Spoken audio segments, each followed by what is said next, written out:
Hey guys, anime fanfics here. This is chapters 22 to 28 of Obito's redemption story by Yaboy Assassin on Wattpad. Links to all stories are in the description below, and make sure to like and subscribe to my channel. Chapter 22. Obito had always kept tabs around the village, but he always was watching a certain 11-year-old. He knew that things would start to happen after the boy had graduated, and he didn't instigate things like that, not wanting to mess up the timeline. He knew the boy would turn 12 this year and graduate early next year, so he'd like to interact with him at least once. So that's what he was on his way to do now. He already knew Naruto was at Ichiraku right now, and he'd guessed that buying him ramen would be a good idea. And on the plus side, it wasn't even his money since his friends had to buy him free food for a month. Arriving at the small stand, he pulled up the curtain to see a young boy almost finish eating his food. He would have smiled if he didn't get memories of something similar to this situation. He'd seen how if Naruto was in here, then people who came in would leave and wait until the boy was gone, or just go away altogether and not come back. The only person that was nice to the kid was his teacher named Irika and the father and daughter of the ramen stand. It was the Hokage too, but he was always busy and Naruto couldn't hang around him as much. Also, it was a doctor at the hospital who was nice to him. She was the only doctor that treated him. Dismissing the memory, he came to the bar stool and sat down as he ordered one miso ramen with extra pork before looking at the boy who was almost done but eating silently. Obito decided to start the conversation. "Hey kid," Obito called out, gaining Naruto's attention. "Want an extra bowl?" he asked with a small smile. Naruto's eyes seemed to brighten up as well as a large smile. "Really? I can get one?" he asked excitedly. It wasn't only having free ramen but also having someone else that was nice to him that made him happy. "Of course kid. You can get as many as you want, it's all on me," Obito told him as he looked down at the bowl that was placed in front of him. Naruto smiled before ordering 3 more bowls. He wanted more but was showing restraint as he wanted to keep this friend. Just as Obito began to take a bite of his food, he gave attention to the daughter of the restaurant owner as she asked, "Haven't I seen you somewhere?" Looking up from his food to regard the waitress. "Yeah, I come here with my team all the time." "Ah, I see," she responded, going back to her work. When Naruto got his food, he started to eat it before looking at the mister with a question on his mind. "Hey mister, you're a ninja, right?" "Yeah, I've been a ninja for a while," Obito answered as he grabbed his ninja headband. "Whoa, so does that mean you're really strong?" Naruto asked curiously. "Well, I guess you could say that since I'm a jounin, but I don't think I'm that strong," Obito answered before slurping down more ramen. "You're a jounin? That means you have to be strong," Naruto yelled excitedly. "Can you show me a jutsu? Please?"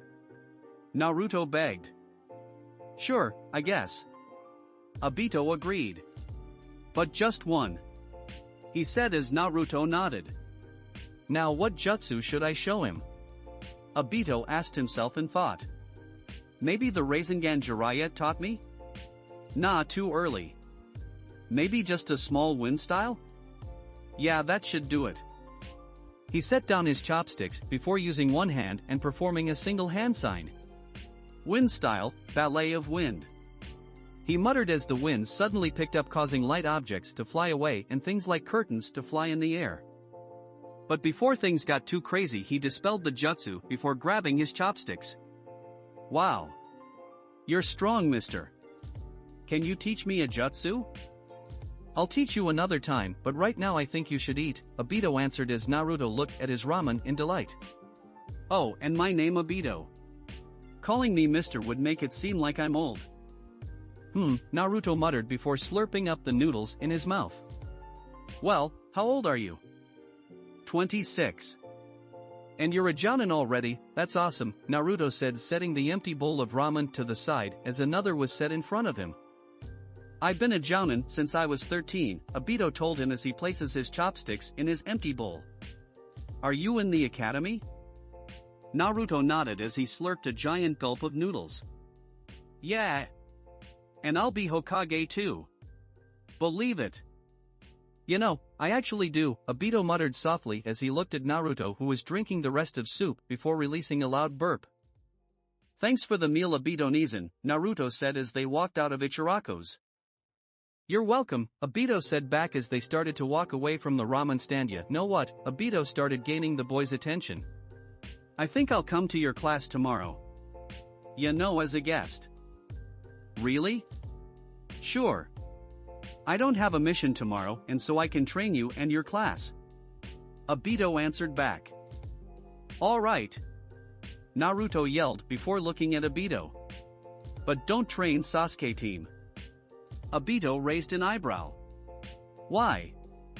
Naruto folded his arms looking at the ground. Because he's a big jerk. He always beats me at everything. He answered before continuing. But if you train me, then I'll finally be able to beat him. Obito had almost forgot that rivalry that was so similar to Kakashi and his. Well, I have to train the whole class, so I wouldn't be picking favorites, Obito told him as he looked down to see Naruto frowning. But, I'll train you one-on-one when I have the time. Deal? Obito held out his hand. Naruto shook it with a huge grin. Deal. X.X.X.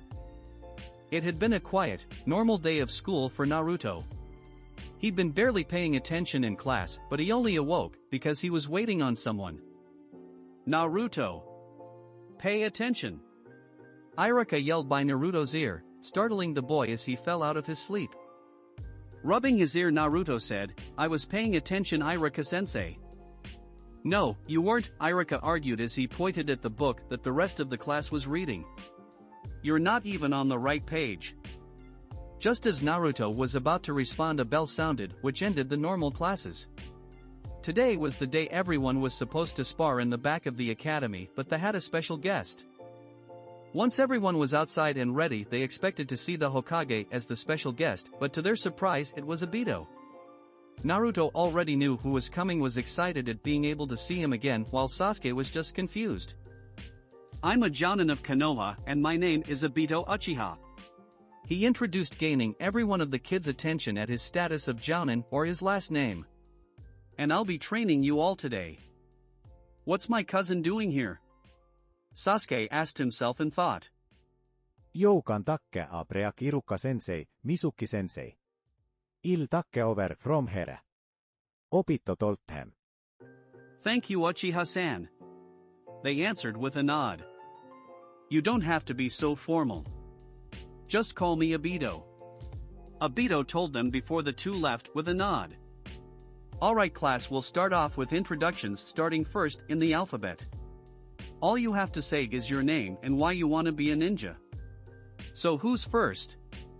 Obito said as he lightly smiled at seeing some familiar faces. X.X.X. After learning everyone's name and dream he had, was guiding them to the center of the academy grounds. After the stop in the middle, he asked if they had any questions, with only one girl deciding to put their hand up. Obito-sensei, didn't you say your last name was Uchiha? Sakura asked. Yeah. What about it? Obito asked curiously. Then does that mean you're related to Sasuke? Yeah, I'm his older cousin, Obito answered, still asking himself what this had to do with anything. Anyway, since you're all just academy students, I'll go easy on you. X.X.X. The academy students were all laying on the floor, exhausted to even move. Obito had put them through training that he had given to Itachi and Shisui when he started training them.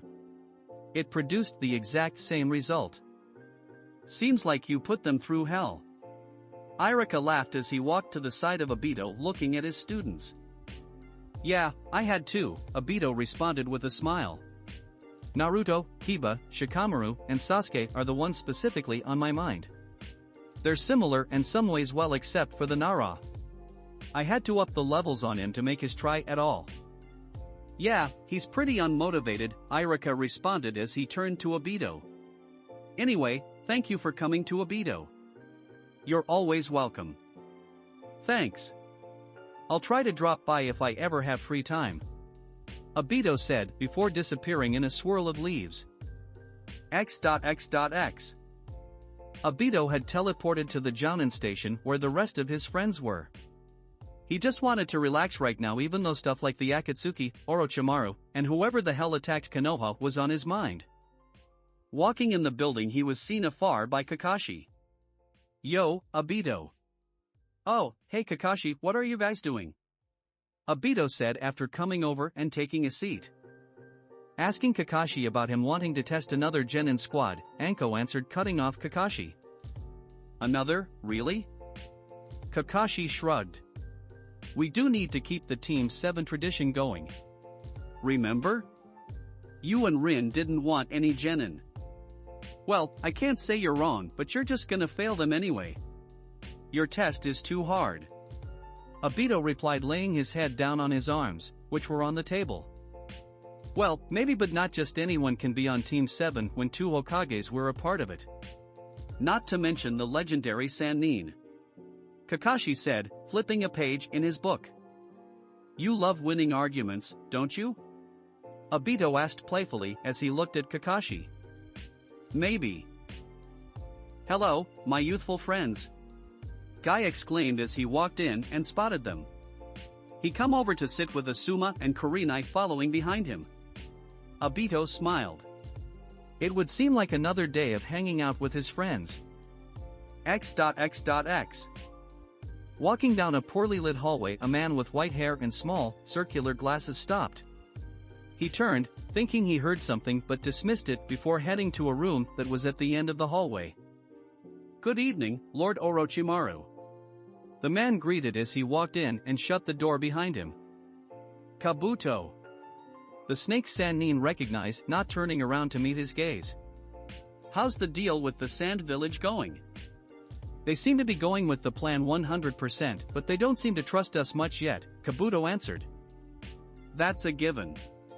The Sannin chuckled. "And what of the Akatsuki?" "I don't know much about them since I left the organization."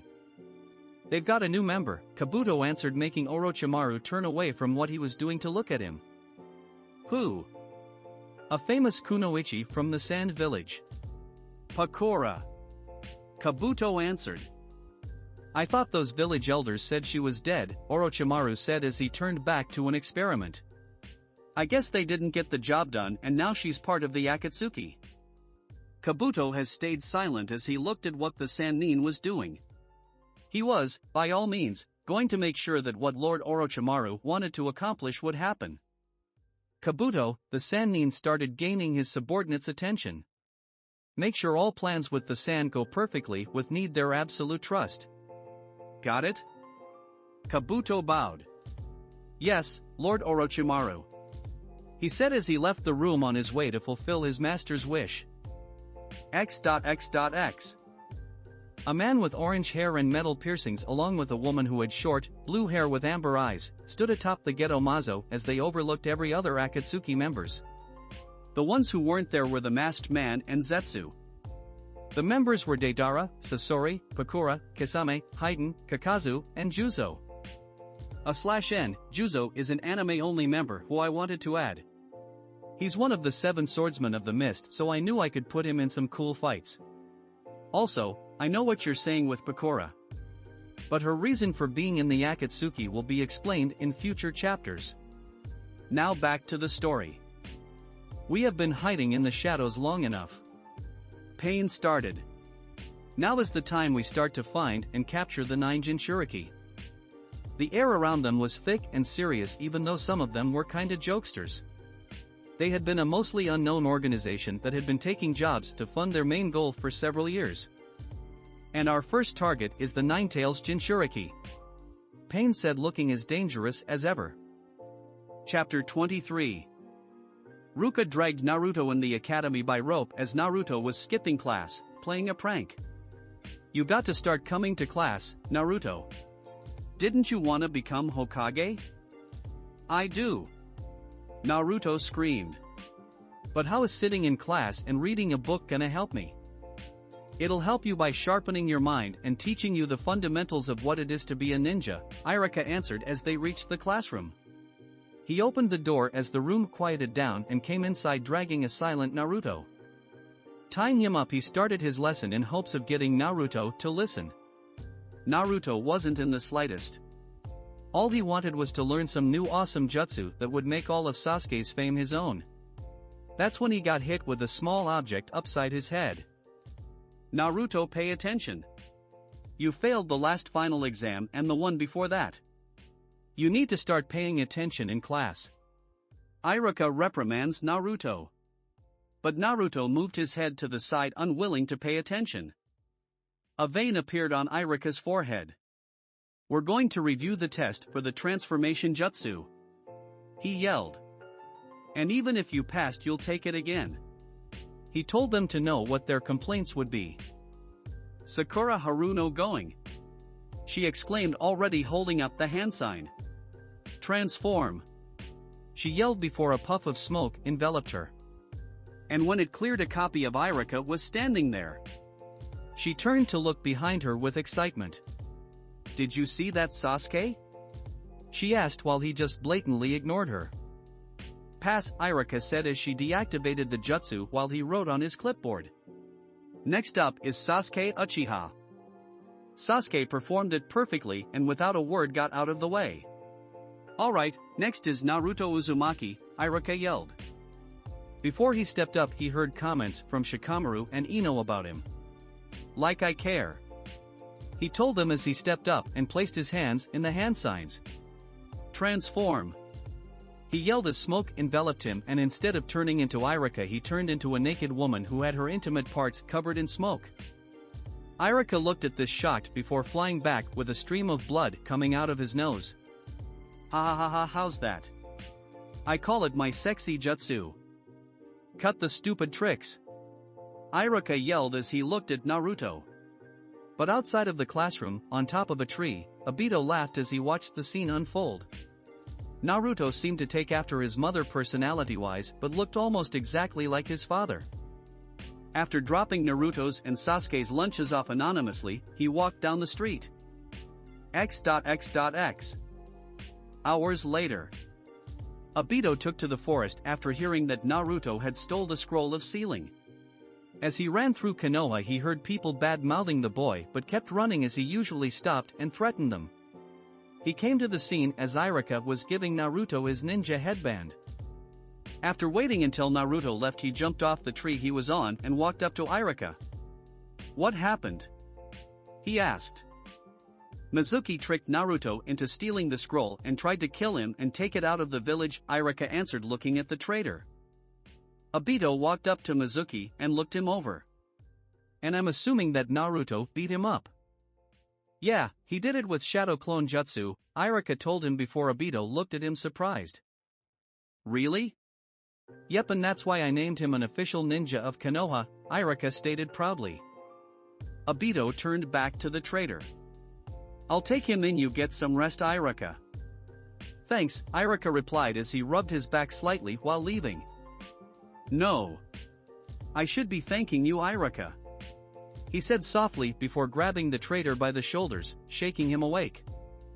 Huh, Mizuki said in confusion, waking up. Who are you working for? Obito asked with anger clearly in his voice. I'm not working for anyone, Mizuki lied. Obito narrowed his eyes whilst flashing his Sharingan. How about I poke through your mind? But be mindful that I'm not as good as the Yamanakas, so it might just kill you, Obito told the traitor in hopes of scaring him. It did work, but it looked like he needed one more push. Do your worst, he yelled, fear etched in his voice as he shut his eyes whilst flashing his Sharingan. Okay, Obito responded, already putting Mizuki in a genjutsu that would make him think that Obito was about to go through his mind. Wait. Stop. I'll tell you, Mizuki yelled. Obito smirked. Then start talking. X.X.X. Call off the search, the Hokage ordered as he looked into his ball that gave him the events of what happened. He was honestly surprised Naruto learned such a technique at a young age. It seemed his dream of Hokage wasn't too out of reach. A door opening caught his attention as Obito dragged an unconscious Mizuki in. Hiruzen noted how he was more injured than what he saw from Naruto's fight but decided not to say anything about it. Mizuki was a traitor after all. As he walked in, he threw the unconscious man in front of his desk as ANBU, who were already in the room, grabbed him. As the ANBU took Mizuki out, Hiruzen sighed. "You okay, old man?" Obito questioned. "Yes. Just more paperwork, and now we have a traitor with potential allies." Hiruzen answered with a tired voice. "Did you interrogate him?" "I did. He was working for Orochimaru." Obito answered, causing Hiruzen to close his eyes to gather himself. Even though Orochimaru did those bad things, Hiruzen still loved him as a student. "Go on." That was all he admitted to, Obito answered as he put a finger to his chin. "That could mean Orochimaru is planning something. I'll get Jiraiya to look into it." Hiruzen sighed. "Thank you for your services, Obito. You are dismissed." Obito politely bowed. "Have a good night, Hokage-sama." X.X.X. Being a shinobi was no easy task. Obito knew that from a very personal experience. But being a time-traveling shinobi was foreign to everyone but him. He had to figure things out on his own. He had to see if what he did and how he did it affected the timeline. It was a huge headache, and he was in his Kamui dimension now trying to figure out what his movie should be. He already changed enough with just him being alive. Obito was looking at notes he brought into his dimension. They held all the events he could remember. He was trying to see if him killing Orochimaru now was a good idea or a bad one. "I don't have enough information," he thought, frustrated as he slammed the paper on his desk. He rubbed the bridge of his nose. He knew that his lack of information was high, and even though killing Orochimaru now would be a good idea, he also knew it would be a bad one. That made him think of how would Tsunade would become the Hokage or how Sasuke would develop. He needed Orochimaru for both of those reasons, and he hated to admit it. So he knew the only things he could do would be to train and let the timeline flow as natural as possible so he could at least predict when people were going to die or not. He sighed, teleporting out of his dimension. X.X.X. Beep beep beep. Naruto, who was half woke, flung his arm, looking for his alarm that was blaring in his ear. His hand hit the alarm quite hard as he sat up and rubbed his eyes. He looked around sleepily until he spotted his ninja headband. He got out of his bed and went to his dresser before picking it up, examining it almost. "I'm finally a ninja. And I'll prove them all wrong." Setting his headband down, he turned to go in his bathroom and doing his daily routine. He ate cup ramen and drank a bunch of milk before he left. As he arrived at his classroom, he stopped as one of his classmates spoke to him. "Naruto, what are you doing here?" "This is for people who passed the exam," Shikamaru lazily stated, not really caring even if he did stay. He wasn't gonna stop him, it would be troublesome to him. "I did pass. How about you look at my ninja headband?" he said, pointed to it with pride. Shikamaru just stared at it before putting his face between his arms, getting ready to take a nap. "I made it first." Two voices yelled simultaneously before Naruto looked over to see Sakura and Ino at the door. "Are you brain-dead, billboard brow?" "I was clearly first," Ino said. "Are you delusional?" "I was ahead of you, Ino pig," Sakura said back as Shikamaru just sighed. He already knew his chance of sleeping were slim to none now that those two were here. Sakura mate her vaito Sasuke. Sinsei mateit here firstkan sit pesite jou, Sasuke. "No way, billboard brow, I got here before you," Ino yelled, making her way over to Sakura. "You can sit beside me, Sakura," Naruto said with a smile, as he got in front of Sakura. "Why would I want to sit beside you?" she questioned rudely, pushing past Naruto. Naruto got angry at that, but instead of taking it out on Sakura, he jumped on the desk Sasuke was sitting at. Naruto looked him directly in the eye in an almost assessing manner. He was trying to figure out why they liked him so much when Naruto thought he wasn't that special. "What's going on?"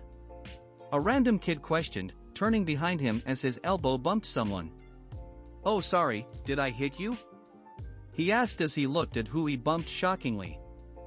His bump made Naruto fall forward into a kiss with Sasuke before they pulled away, gagging as they held their throats. Naruto looked behind him sensing danger. All of Sasuke's fangirls grouped up, looking angrily at Naruto. This was gonna hurt. "Okay, now we will start assigning people teams," Irika said aloud to the class before he started assigning the teams. X.X.X.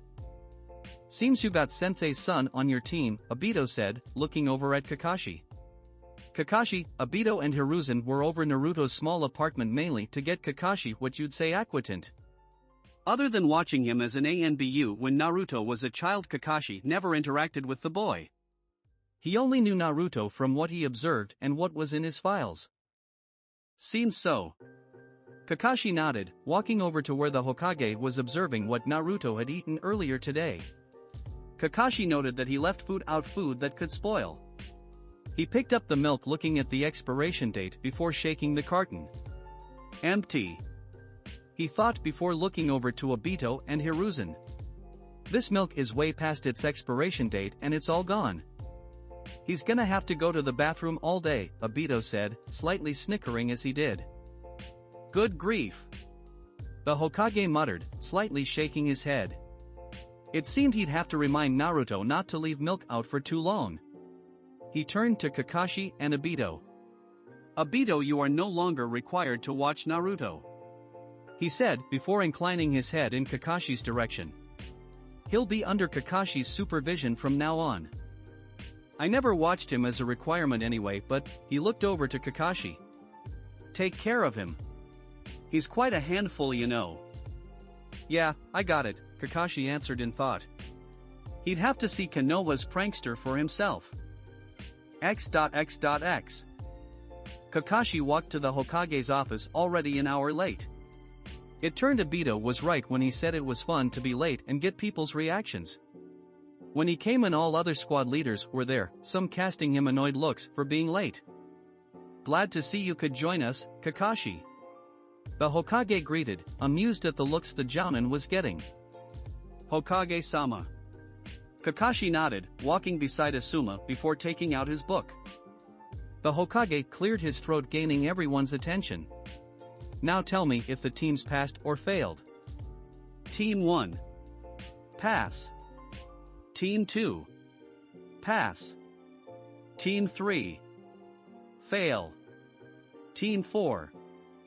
Fail. Team 5. Fail. Team 6. Pass. Team 7.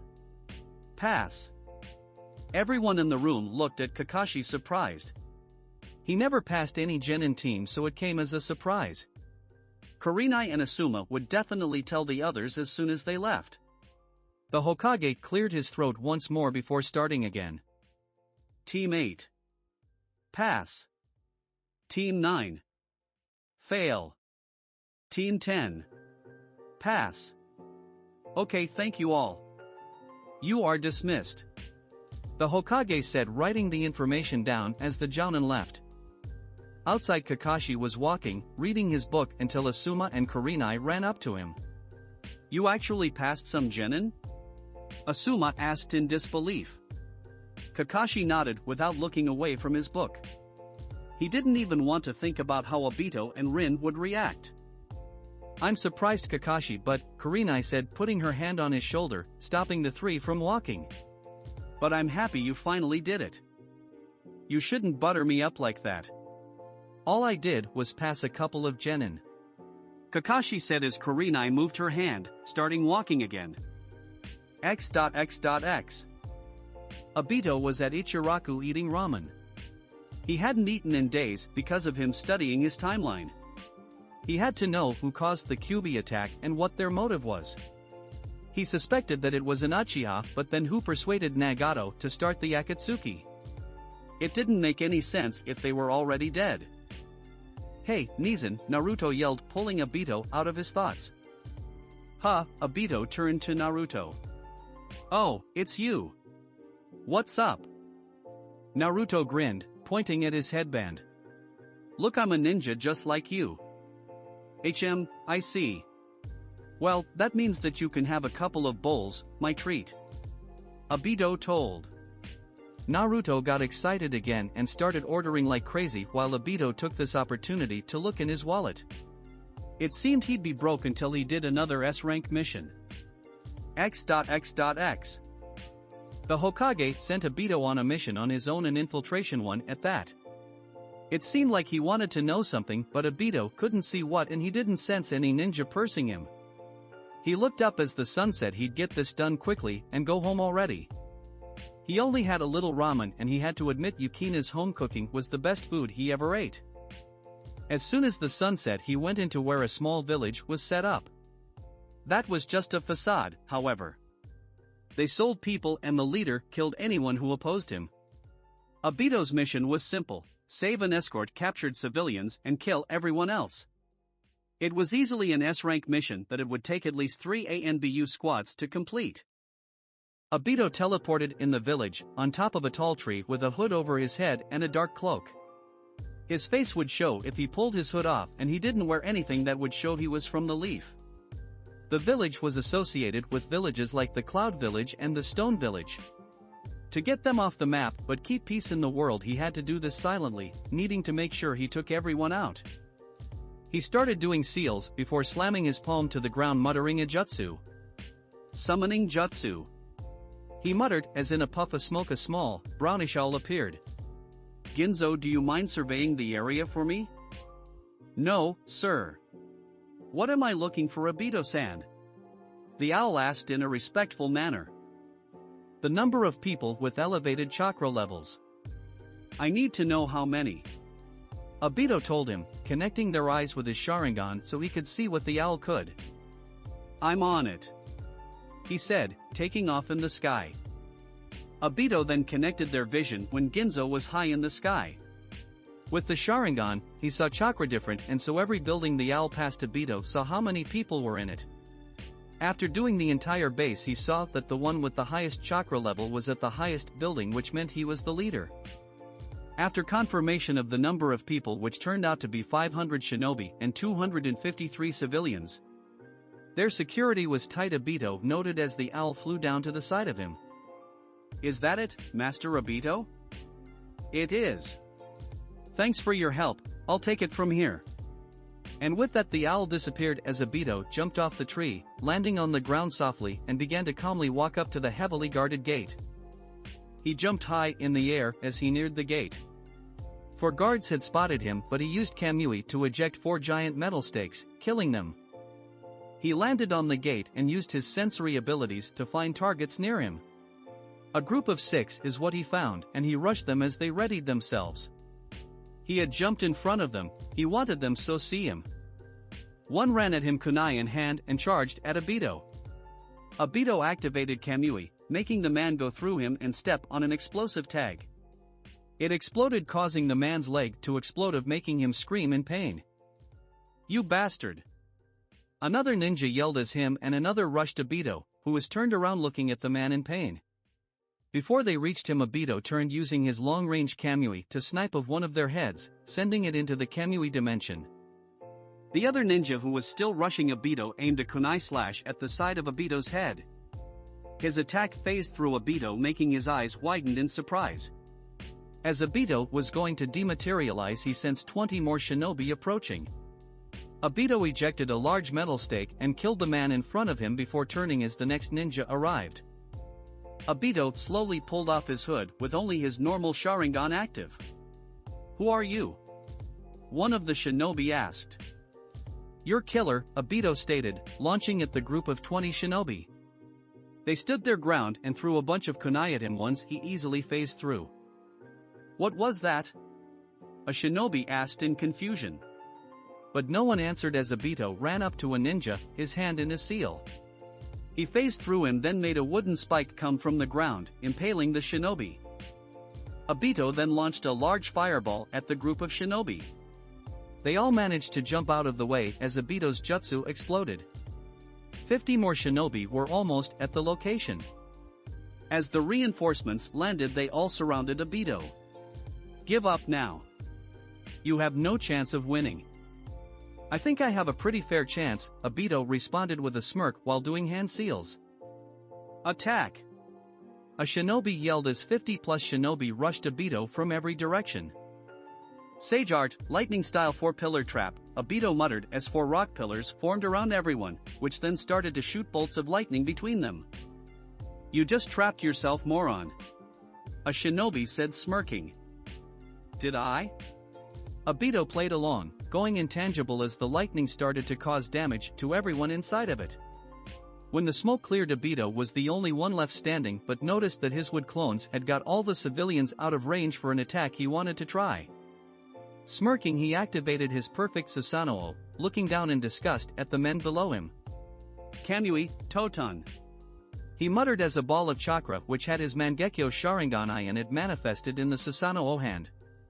He knew it was overkill, but this base was near Mountain's graveyard, so he'd be killing 2 birds with 1 stone. He launched it, killing them upon impact.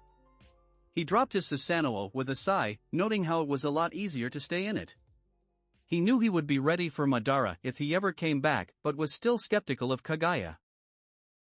He looked on at the night in silence, hoping that tomorrow Naruto would be fine on his first mission. Chapter 24. Obito walked through the village gates at 4 or 5 o'clock in the morning. He wasn't really sure about the time. He turned to where Izumo and Kotetsu would be sitting, inwardly wondering if they awoke. Figures they wouldn't awake. Obito shook his head, chuckling slightly before continuing his walk. Obito had always been in thought when he walked through the village. He somehow admired its beauty even though he'd seen it so many times. He looked around, taking in the silent environment around him. It was truly peaceful. As he reached the Hokage's office, he looked up to see if the Kage was awoken. Obito knew he was inside since he could feel his chakra. And the light was on, but he was still an old man, so Obito wouldn't be surprised if he didn't awake. Obito knocked on the door expecting to hear nothing from the other side, but was surprised to hear it come in.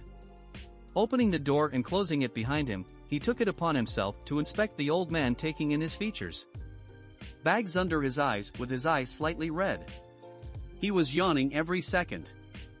I think you should go to bed, Hokage-sama, Obito suggested, handing in his report. He hoped the older man would take his advice. You won't be able to run the village like this. I'm fine.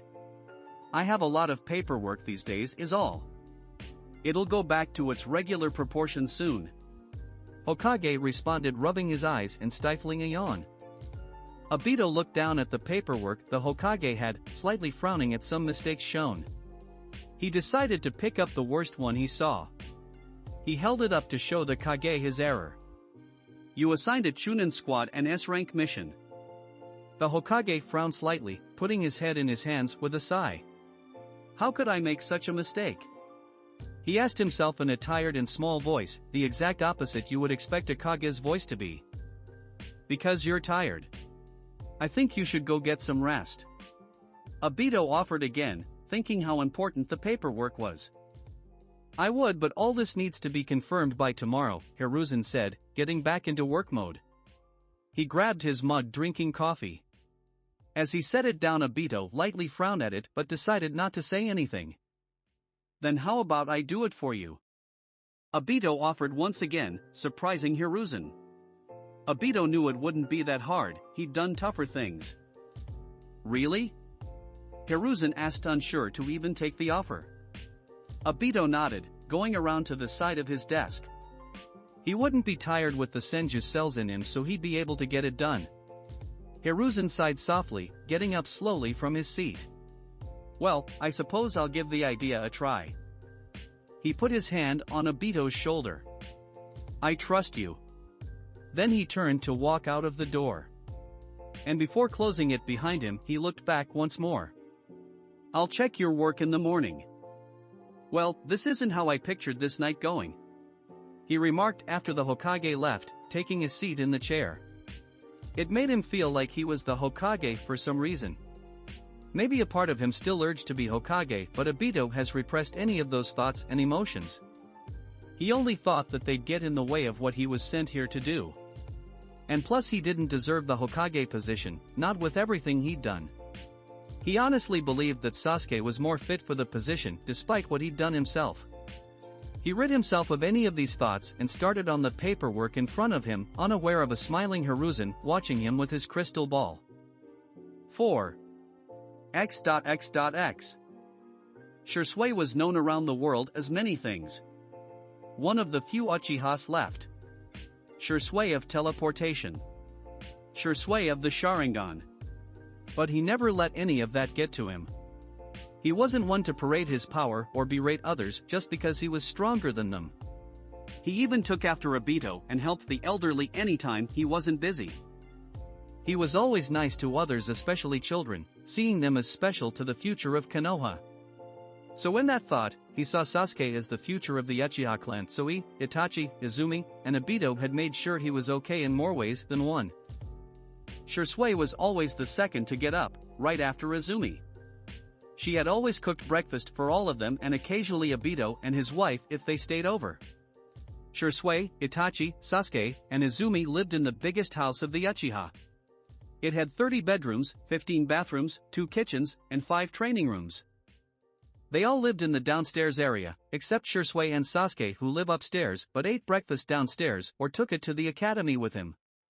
He knew Sasuke still loved them and especially Itachi, but Sasuke always seemed to separate himself. Shisui chalked it up to us not telling him how and why the Uchiha were massacred. Shisui yawned walking into the kitchen with Izumi already cooking. "What are you cooking?" He opened the refrigerator looking for something to quench his thirst. "Breakfast," Izumi answered vaguely. "Which is?" Shisui pressed, getting water out and leaning against the wall drinking it. "Food." He pushed himself off the wall and made his way over to Izumi to look over her shoulder. He could almost see what it was before she elbowed him in the stomach, causing him to kneel over. "What the hell was that for?" he yelled, still on the ground. "It's rude to look over a lady," Izumi answered, looking down at him, her arms crossed. "Ugh, sorry, I won't do it again," he said, slowly getting up, rubbing his stomach. "Morning, Izumi," Shisui. Itachi greeted, walking in the kitchen. "Morning, Itachi." Izumi greeted back with a smile. "Where was my good morning?" Shisui muttered, playfully sulking in the corner. "All I got was an elbow to the stomach." "What's he talking about?" Itachi asked, looking over to Shisui. "Nothing's wrong with." Izumi smiled before clearing her throat. "Shisui, go sit at the table now." "Yes, ma'am," he said hurriedly, running over to the table. "You know, you didn't have to do that," Itachi said, amused as he looked over to where Shisui was. "I know, but I love messing with him," Izumi said amusingly. "Itachi, could you go wake Sasuke? Breakfast is almost ready." "Sure," Itachi said, walking off with Shisui running up behind him, falling into step with him. They walked through the rather long hallway, passing vacant rooms along their path. Shisui put his arms behind his head casually, turning to Itachi. "Hey Itachi," Shisui started, gaining Itachi's attention. Shisui pauses for a moment, thinking of how to word his question. "How has Sasuke been?" he asked, internally asking himself if that was the best he'd come up with. Itachi knew what Shisui was trying to ask. He understood his concern on Sasuke. It was known that he'd gone from being a quiet and shy kid to becoming an introvert. He also never asked anyone for training or let them help him in any way. Shisui knew how he used to be as a kid, so seeing such a dramatic change made Shisui curious. Itachi sighed tiredly, wondering himself how the boy was doing. Sasuke wouldn't let Itachi help him or get involved in his life too much, and so when Itachi wasn't busy he often spies on Sasuke from a distance. "I honestly don't know, Shisui," he answered, with the rest of the way being a comfortable silence. X.X.X. Sasuke was in his room, his door locked as it always was, in the balcony looking at the morning sky. It was a bit cold in the morning, but it never stopped him from doing it. His hands were in his pockets casually as he looked at the sky, no emotion present on his face. A knock at the door signaled his attention to it. "What is it now?" He walked to the door before opening it to his brother and cousin. Yes? Breakfast is almost ready. Come down before it is to avoid your food being cold. Itachi told him in monotone. Okay. He replied, shutting the door in Itachi's face. Before locking it and leaning against it, hearing footsteps walk away from the door. He sighed, sitting against the door, rubbing his forehead. X.X.X. Sasuke walked in the kitchen, silently sliding into his seat at the empty table. He laid his forehead on the table, looking down at it with no expression. From an onlooker perspective, it would look like he was daydreaming. But Sasuke was always paying attention to his surroundings and things that happened around him. Because of that day. He looked up as he heard a pair of footsteps get closer to the room. He looked back down as Shisui and Itachi walked in, signaling that he didn't want to talk. But when did he ever? And while he ate, he could only think what lies ahead of him. Especially with someone like Naruto on his team. X.X.X. Obito was in the hidden cloud, looking for Killer Bee. He needed to talk with him and his Jinchuriki at the same time, and he knew that the Eight Tails was pretty smart. He wanted to see if the tailed beast was from the future or not. Now he could have tested it on Naruto, but he was at school and Obito wanted the answers now. He'd gotten rid of his leaf gear, going with a simple black shirt, black shinobi pants, fingerless black gloves, and black shinobi sandals. He wanted to go now as he'd been pushing it back for a while now. Using his Mangekyo, he appeared at the Valley of Clouds and Lightning. He immediately sensed Killer Bee, but also another chakra beside him. He jumped from mountain to mountain until he could see the two. He saw Ujito with him. They were talking about something, walking in the direction of the Cloud Village. Obito jumped high in the sky, landing in front of them, stopping them from talking. Killer Bee, I was hoping we could talk in private. What for? Ujito interjected, taking a step forward. Just to talk. It's something about his tailed beast. Obito answered. And we should trust you, why? Ujito asked, internally asking herself how he knew about the Eight Tails and his name. Obito ignored her, looking over to Bee, who was writing in a small green book. He wasn't even paying attention at all. Obito wanted to facepalm, this was idiotic. Hey, don't ignore me. I asked you a question. Ujito yelled, getting Obito's attention. You're obviously no Kumo ninja. So, who are you? You don't need to know that, Obito stated. And that was all Ujito needed to hear before she rushed him. She pulled a kunai out, lashing at Obito, who managed to dodge by jumping away. Why are you attacking me? Obito asked. You wouldn't reveal your name. And then, you say his name while saying you're also here for the Eight Tails. Ujito explained, before rushing him again. And this time you're done for. Obito stood his ground, blocking her kunai with his own. You're making a mistake fighting me. Instead of replying, Ujito channels lightning through her kunai, cutting through Obito's and aiming for his throat. The blade went through him, making Ujito's eyes widen before he kicked her, making her drop the kunai. She blocked it but flew back, skidding to a halt. What the hell was that? He should be dead. She reached behind her before throwing a volley of kunai at Obito. He ran toward her, deflecting each one in his way. One of the kunai he deflected happened to have gone in the direction of where Killer Bee was, heading straight for his head.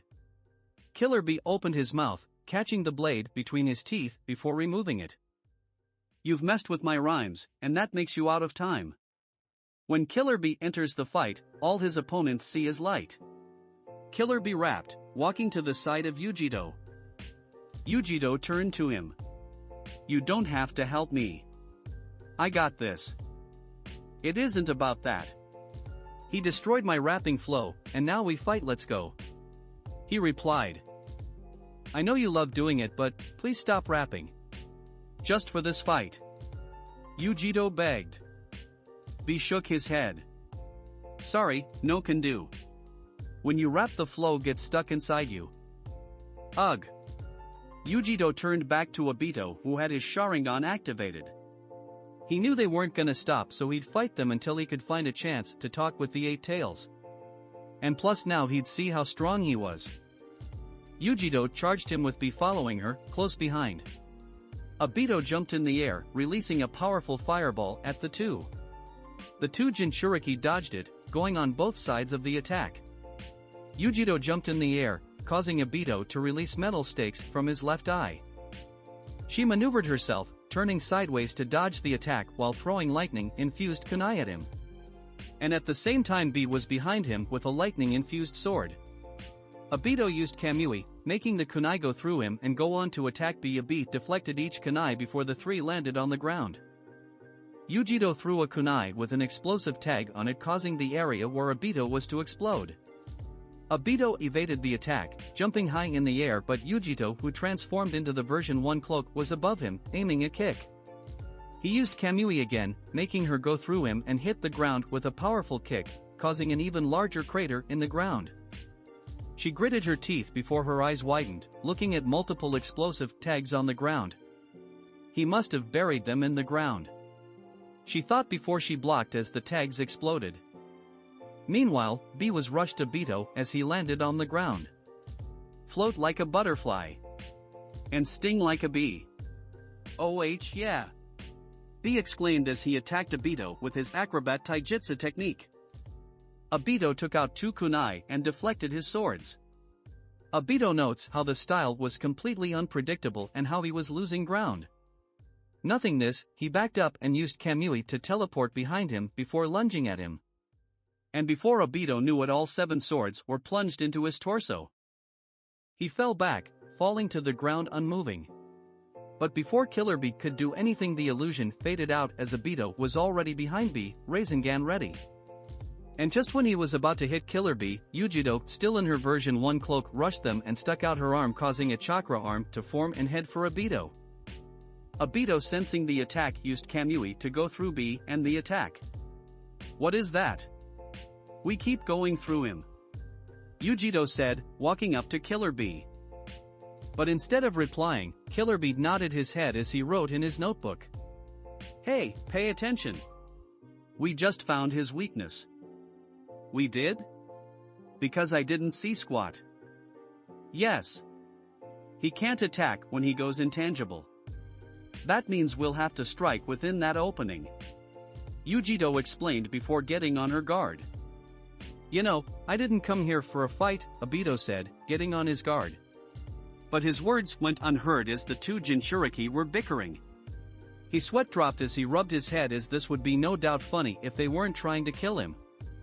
Just focus on the fight, Uchiha said before rushing Obito once again, transforming into the version 2 cloak. She shot out a chakra arm, aiming for Obito. He sidestepped it, then looked up as a giant one was going to slam down on him. He jumped and activated Kamui, causing him to go through it. He then shot a large fireball at her, but she swatted it away like a fly. Damn! He said in praise before rushing the Jinchuriki. When he got close enough to her, she lashed at him as he went intangible once again. He turned in midair, but as soon as he materialized, B was right there and hit him with a lightning-style lariat. This attack blew a hole in Obito's chest and sent him flying through the air before landing harshly on the ground. Uchiha went back into her normal state as she walked up to B. Well, that ends that. You wanna get going?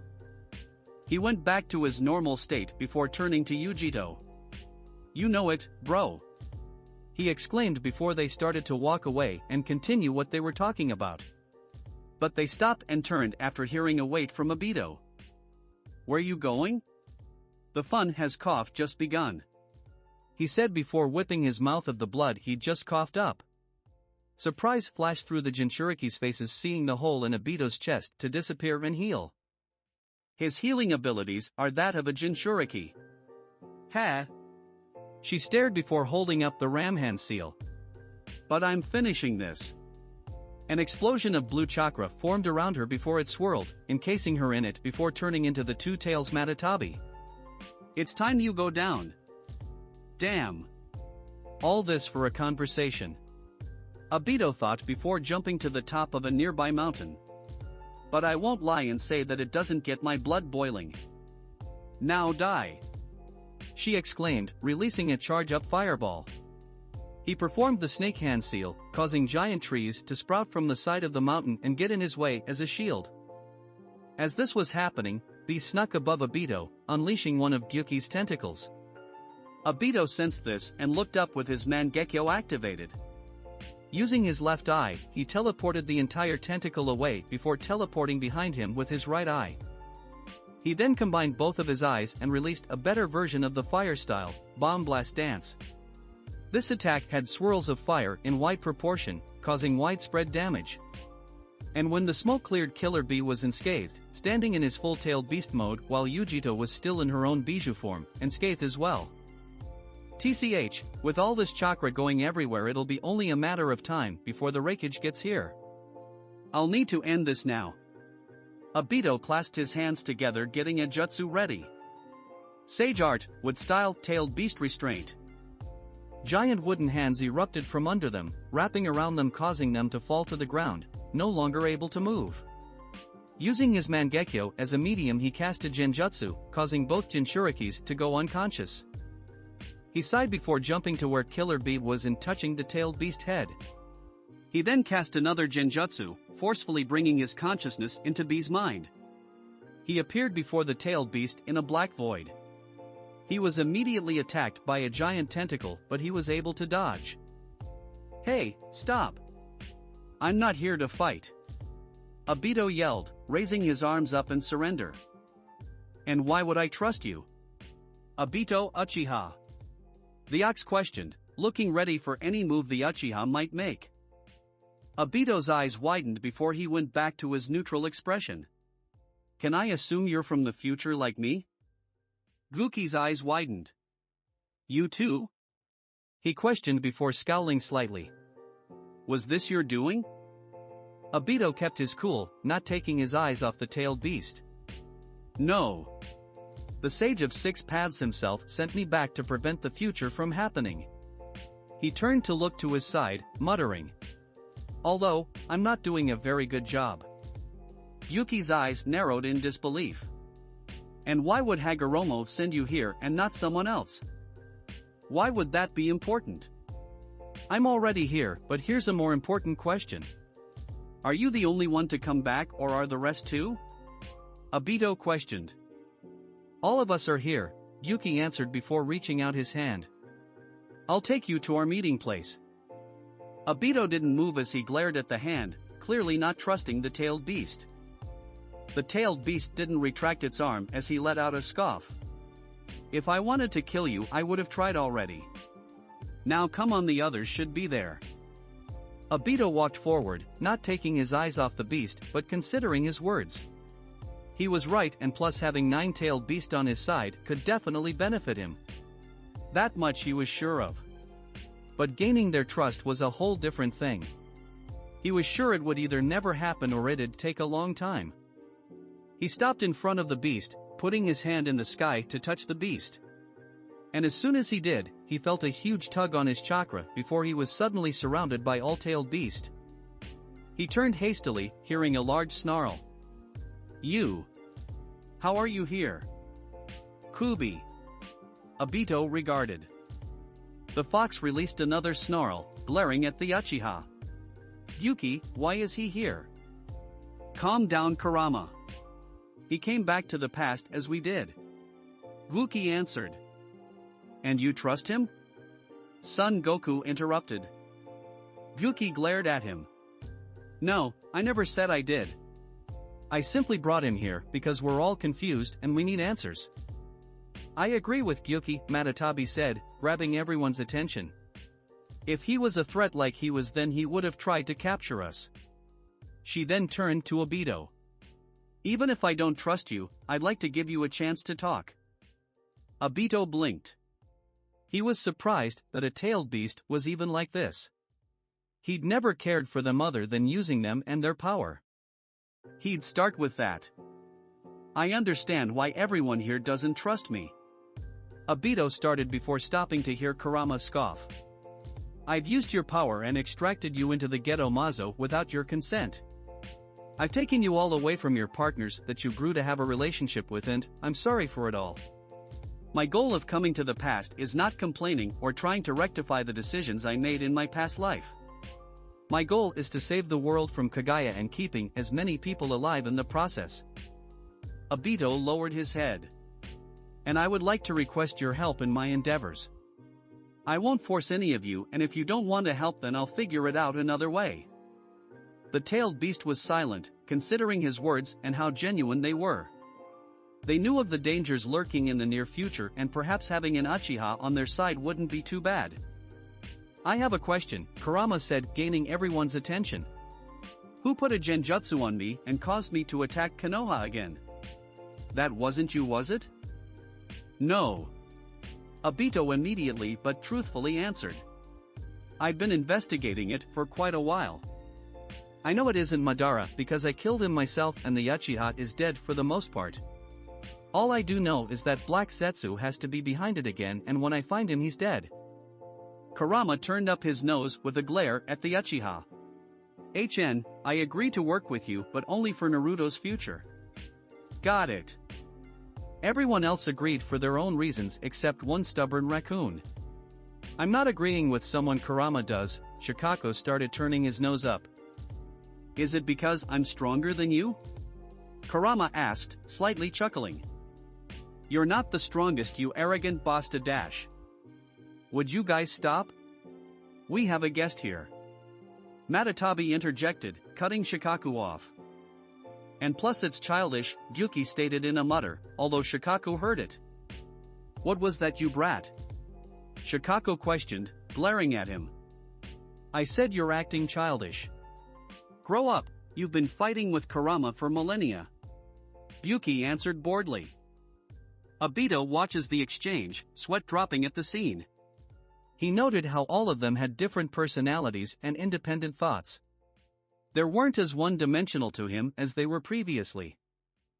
Fine, come on, let's do it already, Shikaku said, putting his arm in the middle of the circle. It was followed by every other tailed beast in order. Put your hand under ours. It will give you some of our chakra and give you the ability to talk to us telepathically, with us being able to do the same. Matatabi explained before Obito did just that and start feeling chakra going through his coils. Now some of us gave you more chakra than others, meaning you should have one or two of our Kekkei Genkai. We'll speak again soon, Obito Uchiha. Matatabi again explained before Obito consciousness was forcefully pulled from the plane and back to the real world. Obito was a lot more confident now that he had eyes all around the world. He truly felt like peace was attainable with minimal bloodshed. But the world is ever growing. Chapter 25. Obito was walking through the village, in deep thought about the exams. He knew that if he just straight up killed Orochimaru, then Hiruzen wouldn't die. But the problem was that Tsunade wouldn't need to become Hokage if Hiruzen wasn't dead. And they aren't the same people at all. They have drastic differences on different matters, and he didn't want Hiruzen to make a decision that Tsunade wouldn't make. This was just gonna have to be a sacrifice he had to make in order to keep things predictable. So your brilliant plan is to let it all happen again? Kurama questioned in Obito's head. Leave it to an Uchiha to come up with a plan like this. Your ancestors would be proud. Asa tch. I don't see you thinking of anything. Obito responded internally. If you have a better plan, spill it. I don't have time for it. I'm going to sleep to get my chakra back. The fox said, closing his eyes in Naruto's seal. You're on your own. Brat. He finished before his voice cut out of Obito's head. Obito sighed tiredly. He didn't want Hiruzen to die, but he knew it was for the best. But he'd make sure no one died unnecessarily, even if cost him his own life. What's got you thinking? Kakashi asked, slightly surprising Obito, who was so deep in thought that he didn't sense his presence. You know that's dangerous. Obito playfully rolled his eyes, turning his gaze forward. Very funny, asshole. What's up, anyway? Nothing much. The man answered, bringing his signature book out. Just recommending my team for the chunin exams. What? Really? Obito asked, turning to Kakashi with a surprised look. Why all of a sudden? They've only been on one real mission. Well, I wasn't planning on to really. Kakashi started, looking up and thought. To be honest, I was gonna wait till next time, like I did. But Obito persisted. But I thought against it. Kakashi finished looking back down at his book. I feel like they're prepared, and on the plus side they'll be forced to work as a team. Ha! Well, it's not like it'll make them work as a team necessarily. I mean, it didn't really help me and you. Obito said, smiling at Kakashi while reminiscing. Kakashi chuckled lightly. That's for sure. X.X.X. Uchiha compound. Sasuke was stocking up his supplies in his room as he thought about everything he heard about the chunin exams. He didn't hear much, only that he needed to be careful of the Forest of Death, that would be the second part of a 3-stage test. He wondered what the other parts of it were gonna be and how he and his team would fare. He shrugged, not too worried, before jumping off his balcony and making his way to the meetup stop. He walked up to Naruto getting punched by Sakura, which was nothing new. At least he had some simplicity in this fucked up life of his. Maybe if he became Chunin, then Itachi would tell him the truth about the Uchiha massacre. That was probably the main reason he wanted to even participate. Walk up, slowpoke. Or we'll be late. Naruto yelled as Sasuke walked up to them. Shut it, Dobe. I'm already here, so let's go. He said, walking past Naruto, and started towards the building where the first exam was going to take place. X.X.X. Akatsuki. Kisame and Juzo were walking through the Land of Fire. Their objective was to locate and capture the Nine-Tails Jinchuriki. I don't know why we have to capture this little runt, Juzo complained as he and Kisame walked through a forest that wasn't too far away from the leaf. It's unbefitting for members of the Seven Swordsmen of the Mist. Well, complaining won't fix anything, Kisame said, looking at his partner. It's best to just get it over with fast so that we can move on to someone worthwhile. TCH. I just wanted to test my blade I got back from that snake Sabuza. Juzo said, glaring forward as he clutched the handle of the executioner's blade. Heh, I'm still shocked as to how he took it from you. Kisame laughed, feeling the glare from his partner. Juzo growled lowly, thinking about it. It doesn't matter anyway. He's just lucky he's dead already. Well, you are a lot better with the sword than he is, but it has made him famous, Kisame said, stepping over a large tree trunk. Oh please, he doesn't know half the techniques I know, Juzo smirked, slowly unsheathing his sword. But on the plus side, I get to carve the little brat up before we capture him. It'll be a great way to get my groove on. X.X.X. Back in Konoha after the second exam. Just like last time. Obito thought, looking at a scene of a glaring Itachi, a worried Izumi, and a thoughtful Hiruzen and Kakashi as they looked over Sasuke, who had Orochimaru's curse mark. Obito had no doubt that Shisui would have popped in, but he was on a mission outside of the Land of Fire. He's targeting the Sharingan, Itachi stated out loud, turning to the Hokage. I'll increase security on the borders, Hiruzen said before turning around. He'll probably turn up in the third event, so I'll make sure that ANBU is present. Can you get it off? Itachi asked, turning to Obito as Hiruzen left the room. Not right now, Obito answered, shaking his head. I'll need information on how it was formed for me to undo it. Obito turned to Kakashi. You should suppress it. I'll get on it now, Kakashi answered. Come on, Sasuke. He and Sasuke walked out. He'll be fine, Itachi, Obito said. You should be helping him get stronger and training him with Kakashi. That is if you want him to be able to compete against Naruto. Itachi sighed. You're right. I'll make sure I train him. Let's go, Izumi.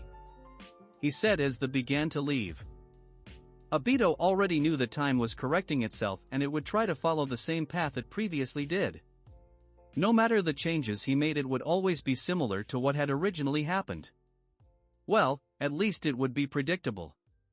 Obito turned to leave the room, thinking about what he should do about Orochimaru's invasion. X.X.X. A month later. As Sasuke and Gaara fought, the invasion, which was expected, by Obito of course, began. It went on as it usually did except for the inclusion of Shisui and the exclusion of Obito. He was out of the village and doing something important involving one of the tailed beast, but he was sure that they could handle it. Besides, he had to let the third Hokage die, and if he was there he probably would have intervened at the last second. Itachi looked over the building, seeing giant snakes rampaging around and claiming lives. He ran towards them, activating his Mangekyo. Just as he was about to use the Amaterasu, he saw civilians and a couple of shinobi too close to the snake. He knew they were about to be hit if he used the technique, so he made clones to get them out of the way. "You need some help, kid?" Jiraiya asked, landing on the side of him. "Master Jiraiya?" Itachi didn't know the Sannin was here and present. "I'm just moving civilians out of the way. So, no, I don't need help as of now." "Seems like you're holding it down," Jiraiya answered as he turned around. "I'll go over to the stadium to help out over there," he said before using the body flicker. Itachi looked at where he was another couple of seconds before turning his attention back to the giant snakes. "Amaterasu!" he exclaimed, releasing a massive, black, and inextinguishable flame that burned the snakes. They cried in pain as they slammed into buildings near them. Time seemed to slow as Itachi saw a woman falling down from her apartment, about to land on one of the dead snakes who still had the Amaterasu burning on them. Itachi pumped chakra into his legs before springing off of the building with high speeds. Just as she was about to hit the snake, Itachi caught her hand before lifting her up and landing on the side of a collapsing building. Shisui jumped to the top of the roof where Anbu was in front of a barrier that was trapping the Hokage. "What's the situation?" asked Shisui as he landed on the roof. "The Hokage is trapped in the barrier," one of the Anbu answered. "The people erecting it are protected by it also, so we can't help him." "Is that the first and second Hokage?" asked Shisui as he walked up to the barrier, reaching to touch it. "Don't touch it!" one of the Anbu yelled, causing Shisui to freeze. "It'll set you on fire if you do." Just as he said that, Hiruzen weaved the signs for the Reaper Death Seal before sealing the first two Hokage. He then tried it on Orochimaru but is stabbed through his body with Orochimaru's Kusanagi that he summoned. "Damn it, I need to get it there now," Shisui yelled as he activated his Mangekyo. He then aimed it at Jirobo before unleashing his ultimate jutsu. "Kodo Amatsukami," Shisui muttered, commanding Jirobo to release the barrier. Jirobo did exactly that, releasing it. "Fatso! What the hell are you doing?" Tayuya screamed as the barrier dropped, exposing them. I don't know. Something just made me," he stammered as the Anbu and Shisui rushed to the Hokage. "Not so fast!" Kadamaru yelled as he released a huge spider web from his mouth. Shisui looked behind him to see it and used the body flicker technique to zoom out of its reach. The Anbu that were behind him were caught in it and fell off of the roof as it stuck to them. Shisui kept running to the Hokage and Orochimaru but was stopped by Kabuto. "Sorry, but I can't let you interrupt Lord Orochimaru. We've been planning this for too long." He smirked as several sound and sand ninjas surrounded him. Hiruzen, even though he was badly hurt, he tried to finish the seal.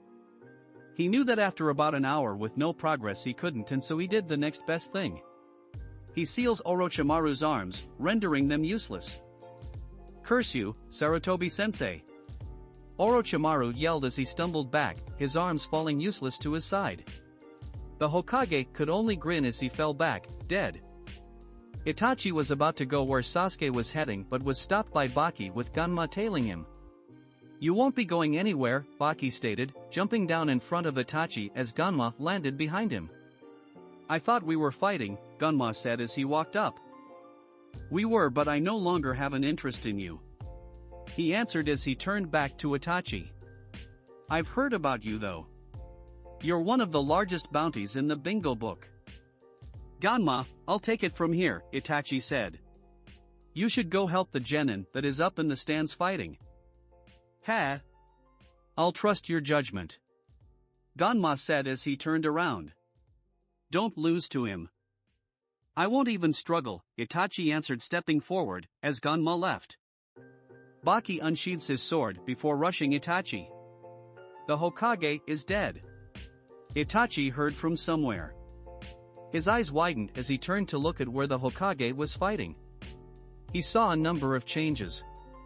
He saw how the barrier was down, Shisui ripping through a bunch of shinobi and Orochimaru fleeing with 4 of his ninja. He turned back to a Baki that was right in front of him. And as soon as he was about to slash, he stopped moving completely, unable to. What is this? Baki asked. Genjutsu, Itachi answered before infusing his fist with chakra. You've been in one ever since you started walking towards me. He finished before punching Baki in the gut, sending him back far. He then directed his attention to where Shisui was, who was finishing up the last of the shinobi. Itachi, Shisui regarded as Itachi landed on the roof. How's Sasuke? Don't know, Itachi answered as he started running to where Hiruzen was with Shisui following. I wasn't able to get to him. Anyway, what's going on up here?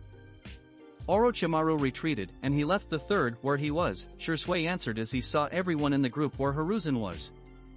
They kept running until they were in front of the dead body of the third Hokage. Damn, Shisui muttered.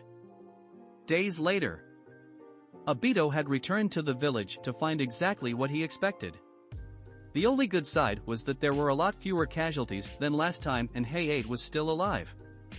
After attending the funeral for Hiruzen, Obito was called by the Konoha Council. As he was walking there, in his regular shinobi uniform, he saw Jiraiya ahead of him, seemingly going in the same direction. Obito ran up to him and fell into step with him. Where are you going, Master Jiraiya? To the Konoha Council meeting, he answered. Although, I don't know what for. Maybe they're gonna make you the Hokage or something, Obito told him, looking at him. It would make sense since you were the third student. Oh, please, I'm not even considering the job, Jiraiya said before he went into thought about women. I can't be stuck in at a desk all day. Then all my research would have been for nothing. Is that all you think about? Obito asked as they saw Hamura and Kohara walk out of a building and wait on them at the top of the Hokage's office. They both jumped up there to see what they were called for. Good you guys are here, Hamura said before turning around to go back in the building. Let's go to the meeting room. As they followed, it was complete silence that wasn't uncomfortable or awkward, it was just a serious type of silence. They walked in with the 2 elders and it was the ANBU commander present along with Danzo and Shikaku. The 2 elders sat down while Jiraiya and Obito opted to stand. Well, I'll just cut to the chase. Hamura started after clearing his throat. Our choice for the matter would be Jiraiya, but we have to give a fair chance under the will that Hiruzen left. He shifted his gaze to Obito. That's why you are here. Wait, Jiraiya said, holding his hand out. Are you talking about choosing one of us to be Hokage? Yes, I thought that was rather obvious, Hamura answered with a surprising look at the fact that they didn't know. Oh, well, in that case, Obito is your prime candidate, Jiraiya said, patting Obito's shoulder. No, I'm not, Obito said, pushing Jiraiya off of him. Jiraiya, you know you're a good candidate. You're his student. He's correct, Jiraiya, Hamura stated. The feudal lord chose you with the meeting we had. Then why am I here if you chose him? Obito asked, slightly confused. Because Hiruzen had a will before he died, Shikaku answered, gaining Obito's attention. It had a lot of things in it, but one of them was his idea of you being the Hokage. What? Obito said in surprise. Why me? Out of everyone in Konoha. We don't know, but Shikaku started staring at him with a serious gaze. Do you want to become the Hokage? I don't, Obito answered. The village isn't ready for an Uchiha Hokage. That's why I feel it is best to let Jiraiya or Tsunade lead Konoha. Okay then, Shikaku turned to Jiraiya.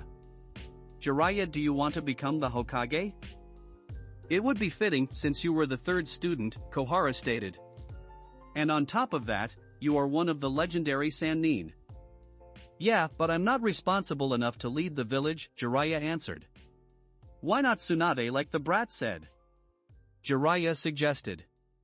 She's a better candidate than either of us. We don't even know where she is though, Hamura answered.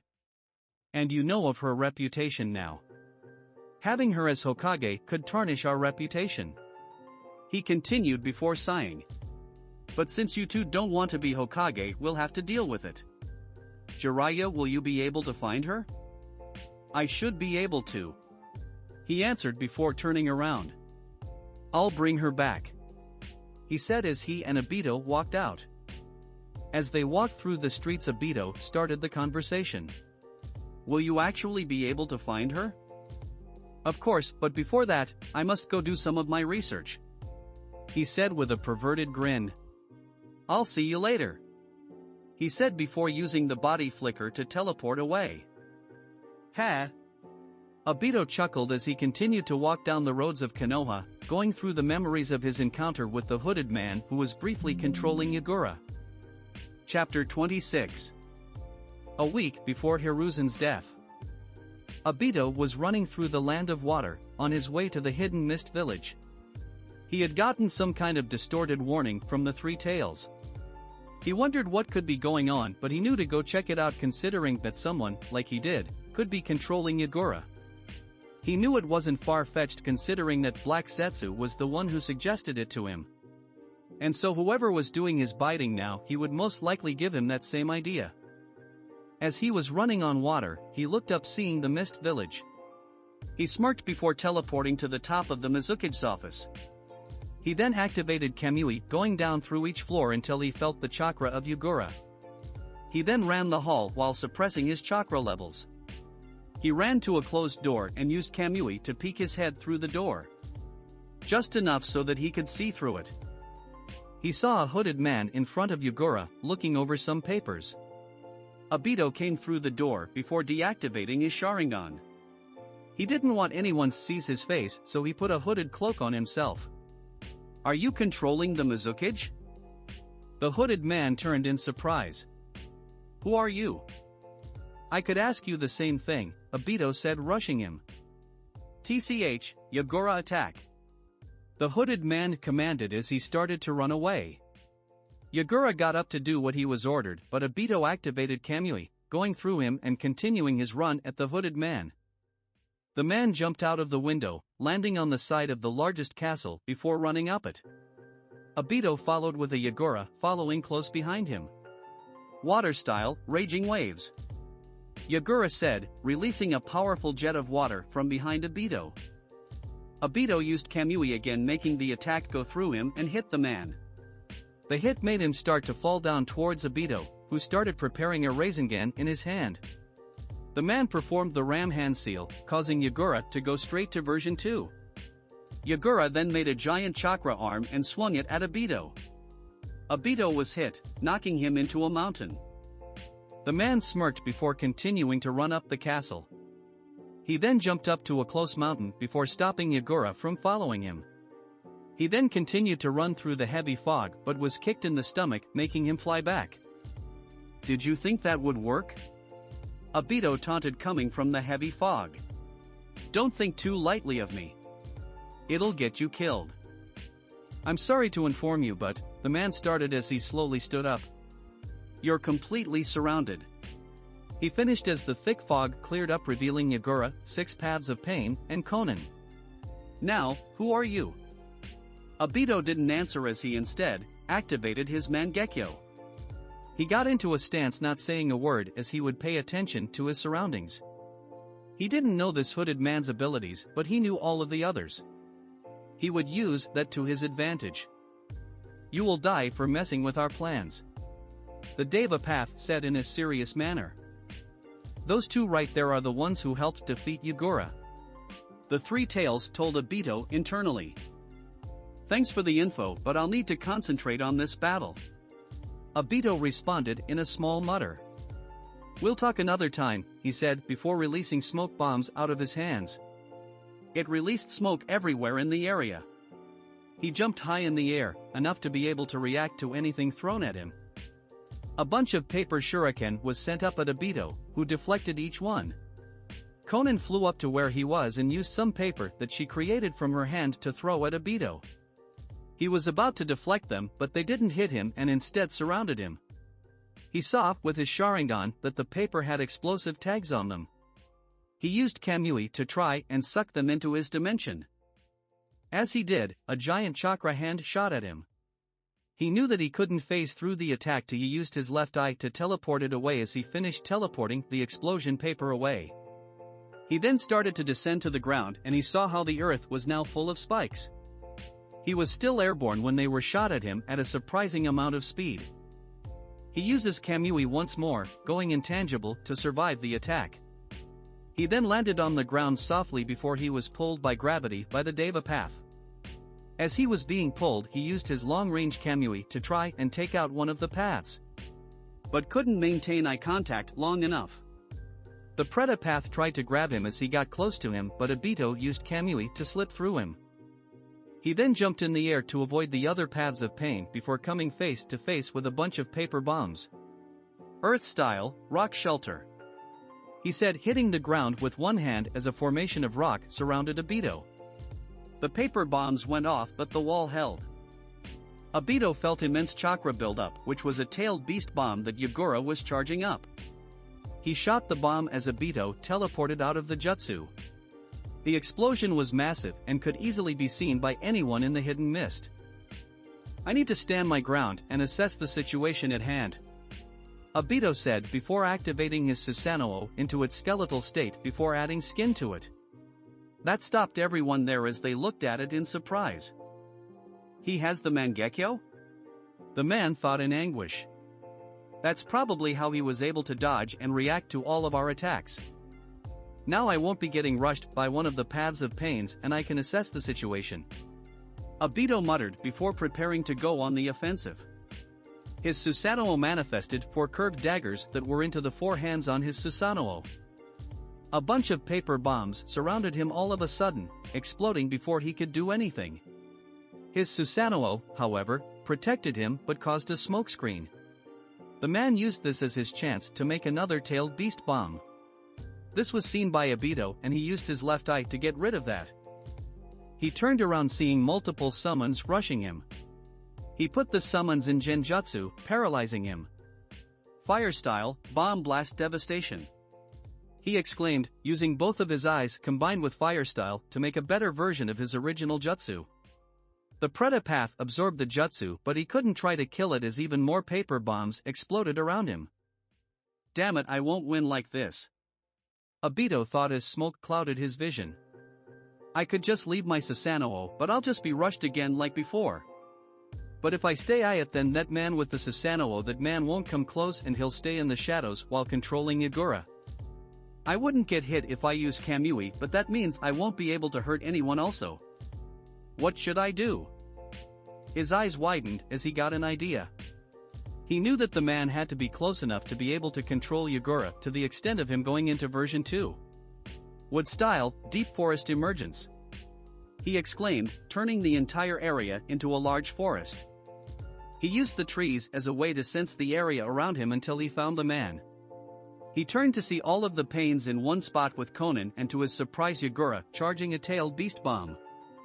Obito manifested small chakra flames on each finger of his right hand before slamming his palm to the ground. This erected a cylindrical barrier that enveloped the 3, causing them to be trapped in the barrier. The Mizukage still fires off the tailed beast bomb, but it doesn't affect the barrier. Conan, Pain said. Of course, she replied, bringing paper to the barrier to see what it would do.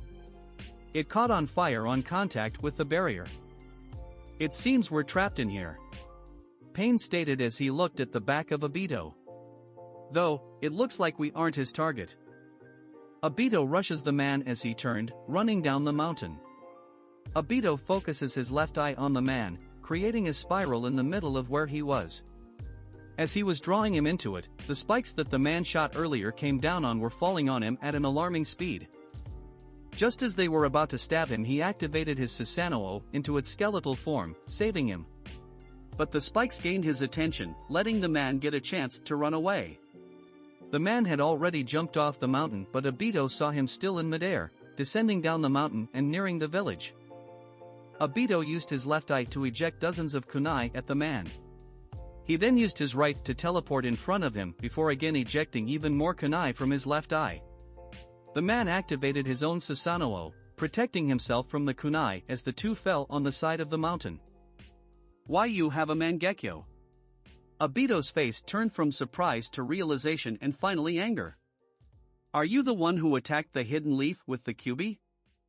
The man was kneeled down, panting as his Susanoo faded. Then I can assume you're from the leaf village. I wonder if they sent you or not, he said as he got up to his feet. I'll go ahead and tell you, since you'll be dead anyway. I did it to weaken your village. It was a nice plan to get rid of the fourth Hokage while also ridding the world of those Uchiha scum. Though, some of you survived, and I wonder, which one are you?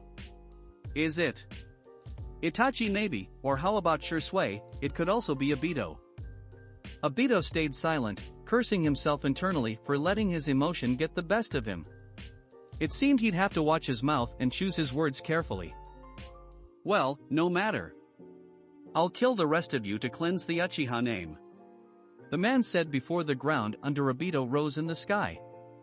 Obito used Kamui to go through the slab of rock, but saw that a large fireball was headed to him. He decided to stay intangible, letting the fireball go through him and hit the slab of rock, causing an explosion of dust. Obito created a Rasengan as he fell from the dust cloud. But just as he was about to hit the man with it, he summoned a gunbai in a cloud of smoke, using it to absorb the Rasengan. Uchiha return! The man exclaimed, returning Obito's Rasengan right back at him.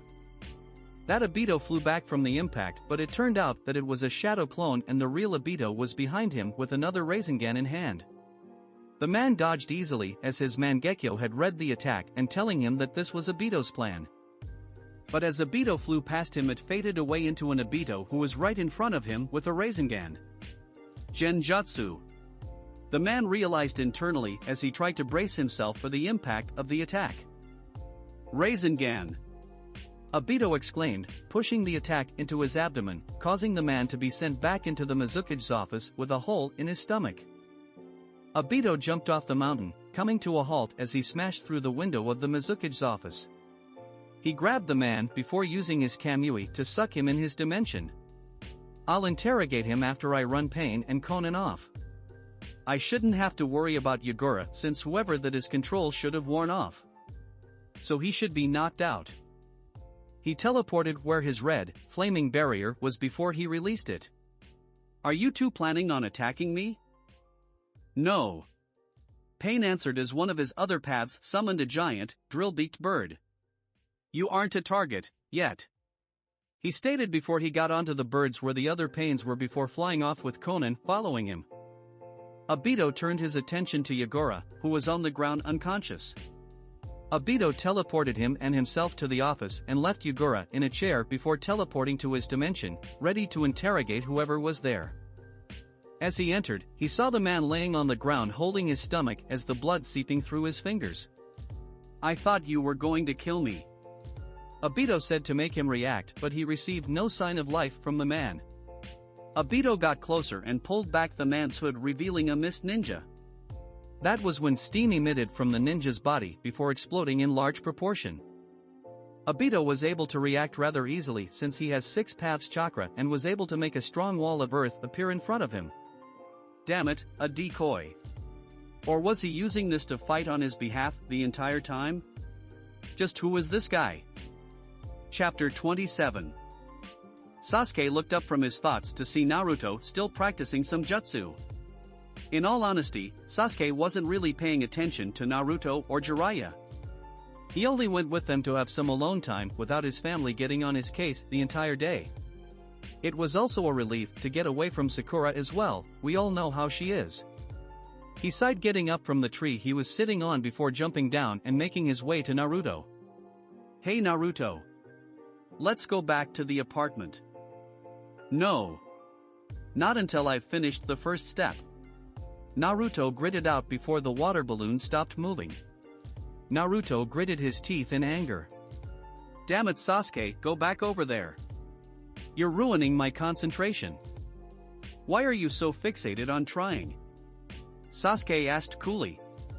It's not gonna be able to beat my Chidori anyway. What are you talking about?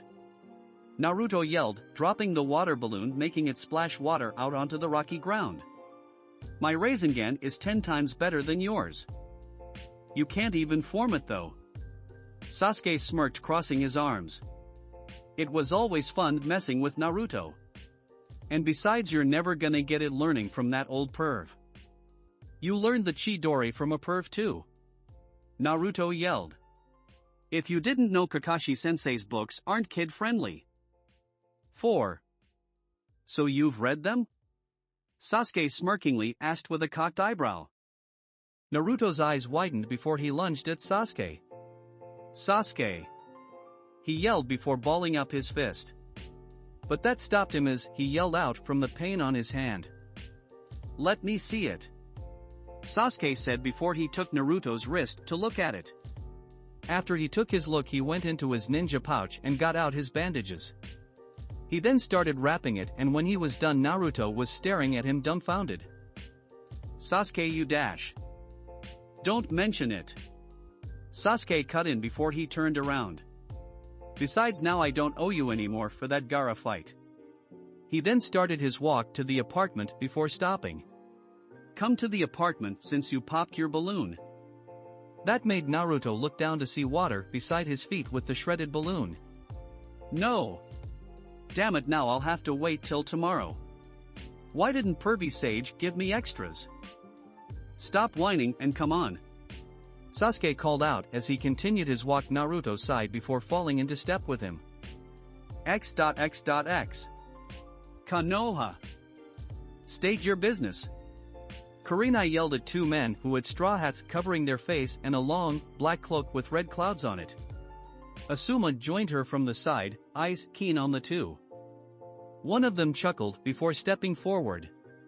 He kept walking until he was a couple of feet from them. He slowly removed his hat until his face was shown, a wide smirk across it. Which one of you wants to die first? Juzo Biwa, what's your business here? Asuma demands, getting on guard with his chakra blades ready. Oh, nothing really. Juzo answered smirkily. Just a small Jinchuriki about Yahai. Know where I can find him? We won't be telling you. Kurenai yelled, chakra leaking out of her. Oh, well, that's just too bad. The man chuckled, slowly taking out his executioner's blade. I didn't want to hurt anyone but the brat, but you forced my hand. That's when his facial features went from sadistic to downright crazy. So let's chop off an arm or two. He yelled and started rushing the two. Kurenai, get the other one. Asuma told her as he rushed to block off Juzo. Kurenai used a genjutsu to make herself fade away as Asuma clashes with Juzo. Who's that woman to you? Juzo asked. Someone special perhaps? He put more of his strength on the sword, pushing Asuma back quite a bit. None of your business. Asuma put more strength on his blades, fighting it a little bit. Juzo still had the upper hand. Oh, so she is. Juzo smirked widely, foam almost coming from his mouth. I'll kill her now then. Juzo swung his sword to the left before kicking Asuma back and turning on his heels to grab Kurenai by her throat. To be honest, I don't know what he sees in you. He commented as held her in the air by her throat. Get away from her. Asuma yelled. I wouldn't move if I were you, shitface. Juzo gripped her neck tighter, making sure she could barely breathe. I asked you a question, you know. I'd like it answered. Sorry to tell you this, but I won't sell out a comrade. Asuma stated as his guard relaxed. Well, I would kill her now, but the Akatsuki may have some use for her. So, she'll be coming with us. Juzo stated. Leaf Hurricane. A voice yelled as Juzo was kicked in the face hard. It sent him crashing from the water and into the dirt beside it. While that happened, two lightning-infused kunai shot at Kisame, who dodged it but made his hat fall off. Kisame smirked as he looked at his hat that was stuck to a tree with the kunai. Seems they brought back up. I guess low-key should have been a plan, huh? He turned around to see a man with brushy eyebrows and a green suit on in a fighting stance. The water behind them suddenly burst as a flood of chakra and killing intent flooded the area. Who was the jackass that did that to me? Juzo yelled. Heh, kicked you all the way to hell, didn't he? Kisame laughed as Juzo fiercely glared at him. Shut it, fish face. Juzo turned his attention to Guy. I'm gonna have to take an arm or two for that. That was when the person who threw the lightning-infused kunai introduced himself. It turned out to be Kakashi who had landed. Oh, so that was you, copy ninja Kakashi. Kisame realizes with a grin. What business do you have here? Kakashi demanded as he pulled up his headband. Ah, that famous jujitsu of yours. Laughed Juzo, makes me want to carve it out, you know. He put his executioner's blade on his shoulder. Say, let's get down to business, shall we? All we came for was a brat named Naruto Uzumaki. You know, the Jinchuriki of the Nine Tails. Sorry, but we don't sell out comrades. Kakashi answered, rushing Juzo with a Chidori. Juzo stood still and let Kakashi get close enough before a wall of water rose up and caught Kakashi's Chidori, making him electrocute himself. Juzo's grin had widened as Kakashi fell to the ground. Didn't take you for a gullible one. But that runs in Konoha, doesn't it? He held up his blade before sinking it into Kakashi.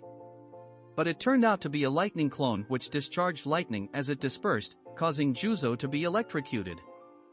Then Asuma blew a stream of wind, pushing both Akatsuki members back. Kisame noticed how much his sword Samahata was fidgeting around. He knew that meant that other chakras were closing in this area. Ah, seems like we'll be leaving early today. Come on, Juzo. We have already caused enough racket as is. Kisame disappeared in smoke as Juzo smirked as the smoke covered him. Can't wait time fight you again, Kakashi. Was heard before complete silence took the area and the chakra signatures completely disappeared. Kakashi turned to Asuma and Kurenai as he was helping her up. You guys okay? Yeah, we're fine, Kakashi. Kurenai answered. How'd you know what was going on? We happened to sense some different chakra in the area and came over to check it out. Kakashi answered. I'll report this to Shikaku since he's running the village for right now. Kakashi jumped away and went away as fast as possible. X.X.X. Jiraiya, Sasuke, and Naruto were on their way to a restaurant where they heard this Tsunade would be at. Jiraiya and Naruto annoyed each other like usual while Sasuke remained silent and observant of the area. This didn't seem like a place where the world's best healer would be. Something else was in play and he didn't like being lied to. Alright Naruto, I want you to be quiet and let me do all the talking. Jiraiya told him as they neared the restaurant. What? Naruto exclaimed. I thought we were going in good cop bad cop. This isn't an interrogation, Naruto. Jiraiya reprimanded. We're on important business for Konoha. If you want to become Hokage, then you'll have to grow up. So I want you to watch the master do his craft. HN. I doubt you're a great role model to follow anyway. Sasuke said, his face turning to look at some buildings next to them. Sasuke's right. Naruto agreed. You're probably gonna perv your way in to get beat up or something. Maybe you should let me and Sasuke do the talking. And what? Let you screw it up? No. We're going with my idea. Jiraiya said. How about I just talk to her? Sasuke volunteered. Talking to an old bat won't be that hard. Oh really? And just what do you plan on saying to her? Jiraiya questioned, crossing his arms. Come to the leaf before I make you. Sasuke answered, simply not really giving it much of a thought. Jiraiya was about to reprimand him, but they had reached the entrance to the restaurant. They went in and looked around from the entrance.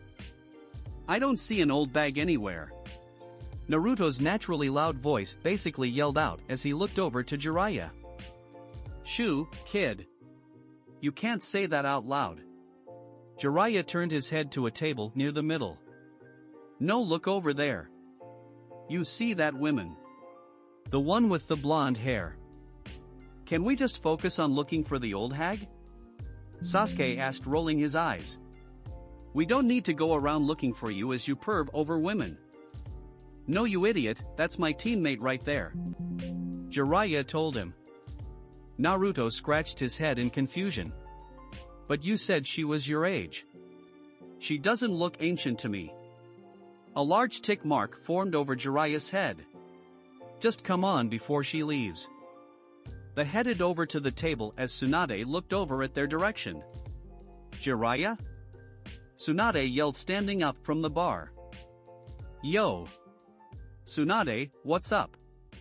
Jiraiya greeted as he sat down. What are you doing here? She asked before looking on both sides of him. And with 2 children? Well, one is my student and the other is his friend. Jiraiya answered after ordering some food for Naruto and Sasuke while ordering some sake for himself. Answer the first question, Jiraiya. Tsunade demanded. Hold your horses, Tsunade. Let's wait on our order and catch up. Jiraiya offered. How are you doing these days? Tsunade stayed silent, completely ignoring his question. She's doing fine, Master Jiraiya. Shizune answered. We've been on a win streak lately. You must have been playing for her. There's no way the legendary sucker actually won. Jiraiya laughed, causing Tsunade to bristle with anger. Though before anything was said, the food had came over and they had started eating. Well, now that you have your food, start talking. Why are you here? Tsunade asked once again. Well, I'll just get right to the point. Jiraiya said seriously. You've been appointed the 5th Hokage. That surprised everyone else at the table, especially Naruto. What? Naruto yelled, almost choking on his food. This drunk as the 5th Hokage. Be quiet, Naruto, this has nothing to do with you. Jiraiya told him in a serious voice. It does have everything to do with me. She isn't Kage material. Naruto folded his hands across his chest. Why replace Gigi with her? It's not decided by you, Naruto. Jiraiya told him. I refuse. Tsunade said calmly. You know, it's funny you say that, since that was what you said when I asked you on a date. Jiraiya said, scratching his head. But listen to this. It might change your mind. Sorry, but I'd rather live. Tsunade said, raising her face up to meet the eyes of Jiraiya. I know Sarutobi-sensei is dead. Why would I want to become a fool like them? That's all the Hokage are, fools who go do heroic acts and die a meaningless death. The second did it then, the fourth did it, now even our own sensei the third. And all their deaths were absolutely meaningless. That's enough. Naruto yelled. If you keep bad-mouthing the Hokage, I'll beat you down. Naruto. Jiraiya reprimanded. A brat like you beat me down? Don't be absurd. Tsunade crosses her arms. The Hokage are fools who have a death wish. Hearing that, Naruto jumped on the table and was about to hit Tsunade before he was pulled back by Sasuke. Stop. You're causing a scene. Sasuke said, struggling to hold Naruto back. I won't let her or anybody badmouth the Hokage. Naruto yelled back, struggling even more to break free of Sasuke's grip. Tsunade stood on the table, looking Naruto in the face. How about we take this outside, brat? You're on. Naruto agreed. And so they went outside with Shizune and Jiraiya trying to defuse the situation. Tsunade-sama, you aren't seriously gonna fight a kid, are you? Shizune asked. This is childish, Tsunade. And this is coming from me. Jiraiya said, pointing at himself. I don't care. Tsunade told him before looking at Naruto, who was in front of her. This little brat said he'd beat me up and I'd like to see him try. Tsunade smirked before holding up a finger. I'll be beating you with this, one finger. That'll be all I need. Instead of retorting, Naruto answered by forming his unfinished Rasengan, surprising Tsunade that he even knew how to do it. You're going down, old lady. Naruto rushed forward, his Rasengan spiraling between his two cupped hands. Tsunade snapped out of her surprise before using one finger to smash the ground apart and trapping Naruto between it as his Rasengan smashed into the ground. Tsunade turned to look at Jiraiya, a question circling in her head. Why did you teach the boy that jutsu? Getting his hopes up like that will only get him killed. Shut up! Naruto yelled out, making Tsunade turn her head to him. I won't die. I'll become Hokage. Then you'll die just like those fools. Tsunade answered back, her voice laced with hate and venom. You can't even finish that attack. How in the hell will you even be considered? Naruto gritted his teeth. Then I'll finish the jutsu. I'll finish it in 3 days flat. Tsunade smirked as she walked up to the boy. When she reached him, she crouched down to his level before holding out her necklace in front of him. I'll give you a week, brat. A week to master that jutsu of yours, and if you don't, then I'll take this all for myself. Naruto looked at her in confusion, the question almost coming out of his mouth before he looked at what she had in her other hand. Gamachan, no. Naruto yelled almost comically. And if you do pull a miracle and master it, I'll give you this necklace. Before Naruto could retort, she stood up and dusted herself off. Shizune, let's go. She yelled as she began to walk away. Triple X. Obito stood in front of the three tails in the mind of his Jinchuriki, Yagura. Obito's head was filled with questions and he could have gotten the answers from the tailed beast forcefully. He opted not to betray the trust of the tailed beast. Aisabu-san, can you tell me who put the genjutsu on Yagura? Did you see his face at all? Obito asked professionally. I wish I did, Obito-san. But no. He kept his face hidden the entire time. The tailed beast answered reluctantly. Obito's face fell as he hoped that this wouldn't be so overly complicated. Someone was working with Black Setsu like he did. First with the Nine Tails attack and now controlling Yagura. They were both Setsu's idea, he knew that much, but him and that hooded man weren't the same person. For all he knew, this man could have completely different plans than what Obito had. After his moment of thinking, Obito rose his head up to look at Aisabu. Let's call the other tailed beast for a meeting. They need to be informed of this threat. This guy has a Sharingan. Aisabu nodded, already contacting the other tailed beast. Things would be hard and complicated for the time being. Chapter 28. The hooded man sat on what looked like a throne. It was dark in the room and was surrounded by the Uchiha symbol. Barely any light could be seen in the room, though he didn't complain. He liked the dark. It suited his personality quite well. He got up from his seat, feeling the chakra of the man he had been waiting on. He stood in front of the chair until Pain had come into the room. Pain stopped in front of him, silently waiting for him to speak. This wasn't the first time a meeting like this was to be called, though Pain noted that for this meeting he had explicitly stated for Conan not to come. We are relocating in the land of Earth, the man stated. Pain wondered why did he think that it was a good idea. He told him earlier that the Akatsuki were to stay low-key for now and not bring too much attention to themselves. Moving close one of the biggest elemental nations would defeat the purpose of staying inconspicuous. Why? Pain asked simply, keeping his other thoughts in his head. He probably wouldn't get an answer anyway. Because I think that we're compromised. The man said, destine and hate laced in his voice. Obito Uchiha. That man is stronger than he let on, way stronger, in fact. Somehow he knew what I was doing to Yagura and came down to fight me. Pain nodded, even he didn't know how Obito had came across that information, but, nevertheless, he was strong and that was a problem. Why relocate in the land of Earth? Why not just go back to the Hidden Mist? That man knows too much. We'd be idiots to even be in the land of water. The man sighed, knowing his plan was being pushed back even more. He'd have to get a hold of the situation. You're in charge of the Akatsuki fully. I'll be gone for a week to talk to our friend. The man walked to the entrance, leaving the room. Of course, Madara. Triple X. Obito sighed as his gaze landed on the sky. His talk with the other tailed beast went well enough, but that wasn't the problem. The problem was that he didn't know what to do, he just didn't. Whoever this guy was wasn't working the way he did, and that scared him. This guy was so unpredictable. Anything could happen and Obito didn't know if he could control it or not. Should he follow the timeline? That was the question he kept asking himself. Over and over to be exact. But he couldn't answer.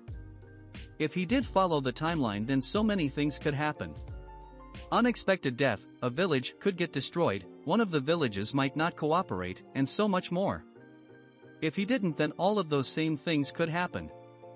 He knew he had strong assets.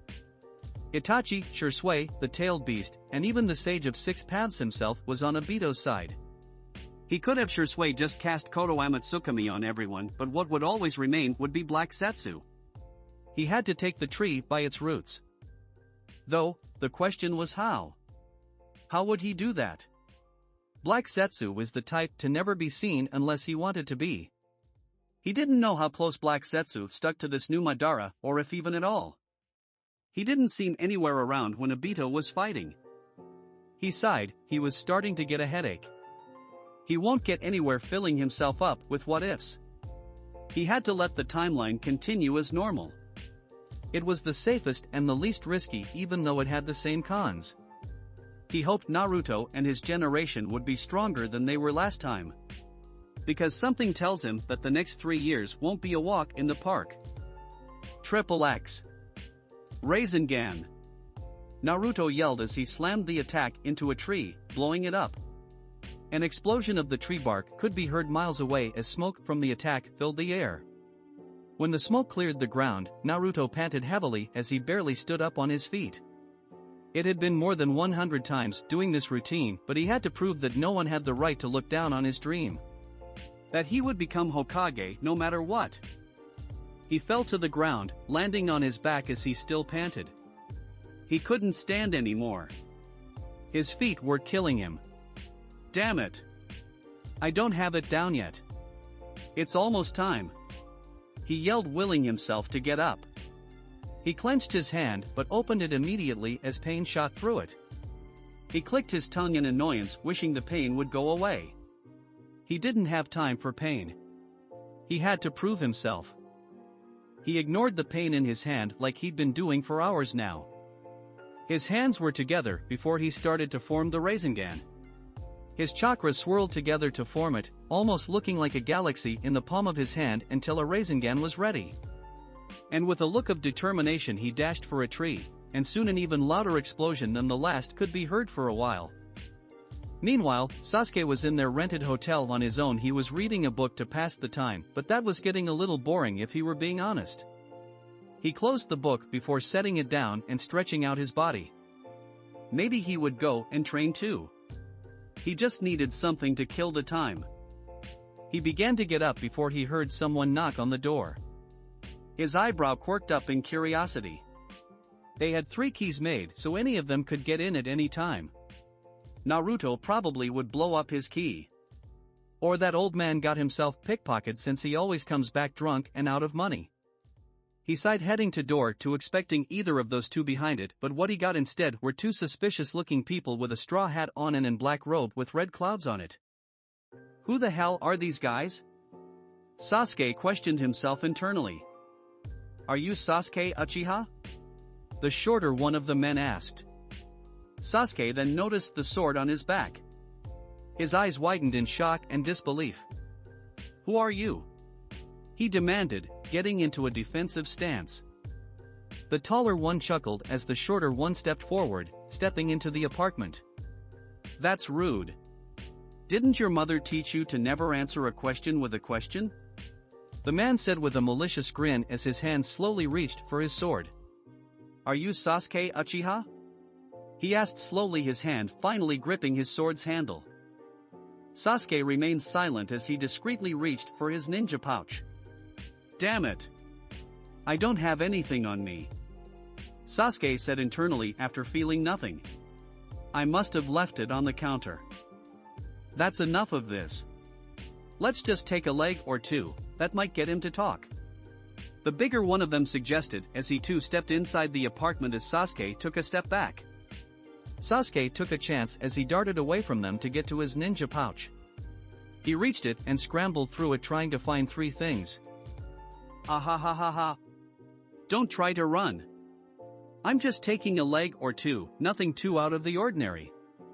The executioner blades wielder yelled as he came across the corner aiming the heavy sword to slice Sasuke's head off. Sasuke wrenched a kunai out of his pouch before using it in a vertical position to block the attack. The older man chuckled at the Uchiha's feeble attempt to save himself. He knew what was coming next. I'd take my last breath right about now, kid. Sasuke wondered what he meant by that. He soon found out when a wave of water hit the corner so hard that it almost broke the side of the wall it hit. The man in front of him smirked before turning to water, leaving him alone. A clone. The water hit him hard against the wall, but he was still above the water until other small waves kept hitting him, forcing water in his mouth. The balcony. I have to make it there, Sasuke said before holding his breath as the last bit of air was swallowed by water. Let's see if the little brat will survive, Kisame mused as he took off the hat he was wearing. Juzo said nothing as he used his hand infused with chakra to keep the water from running down the hallway. Sasuke was glad that he had chakra. With the strong water pushing against him made it difficult to move, but he managed to use his chakra to push himself off the walls until he made it to the glass door. He tried pulling the handle, but it wouldn't budge no matter what. He was slowing down as he was losing air and he could only hold his breath for a couple of more seconds. Out of nowhere, his curse mark started to spread, paralyzing him in his place. He couldn't hold his breath any longer and his mouth bursted open making water fill it. He brought his hands to his throat as he strangled on water. His vision started to waver and he was going in and out of conscious. He thought he was going to die. Until his curse mark started to spread around his skin, causing black marks to invade his normal complexion.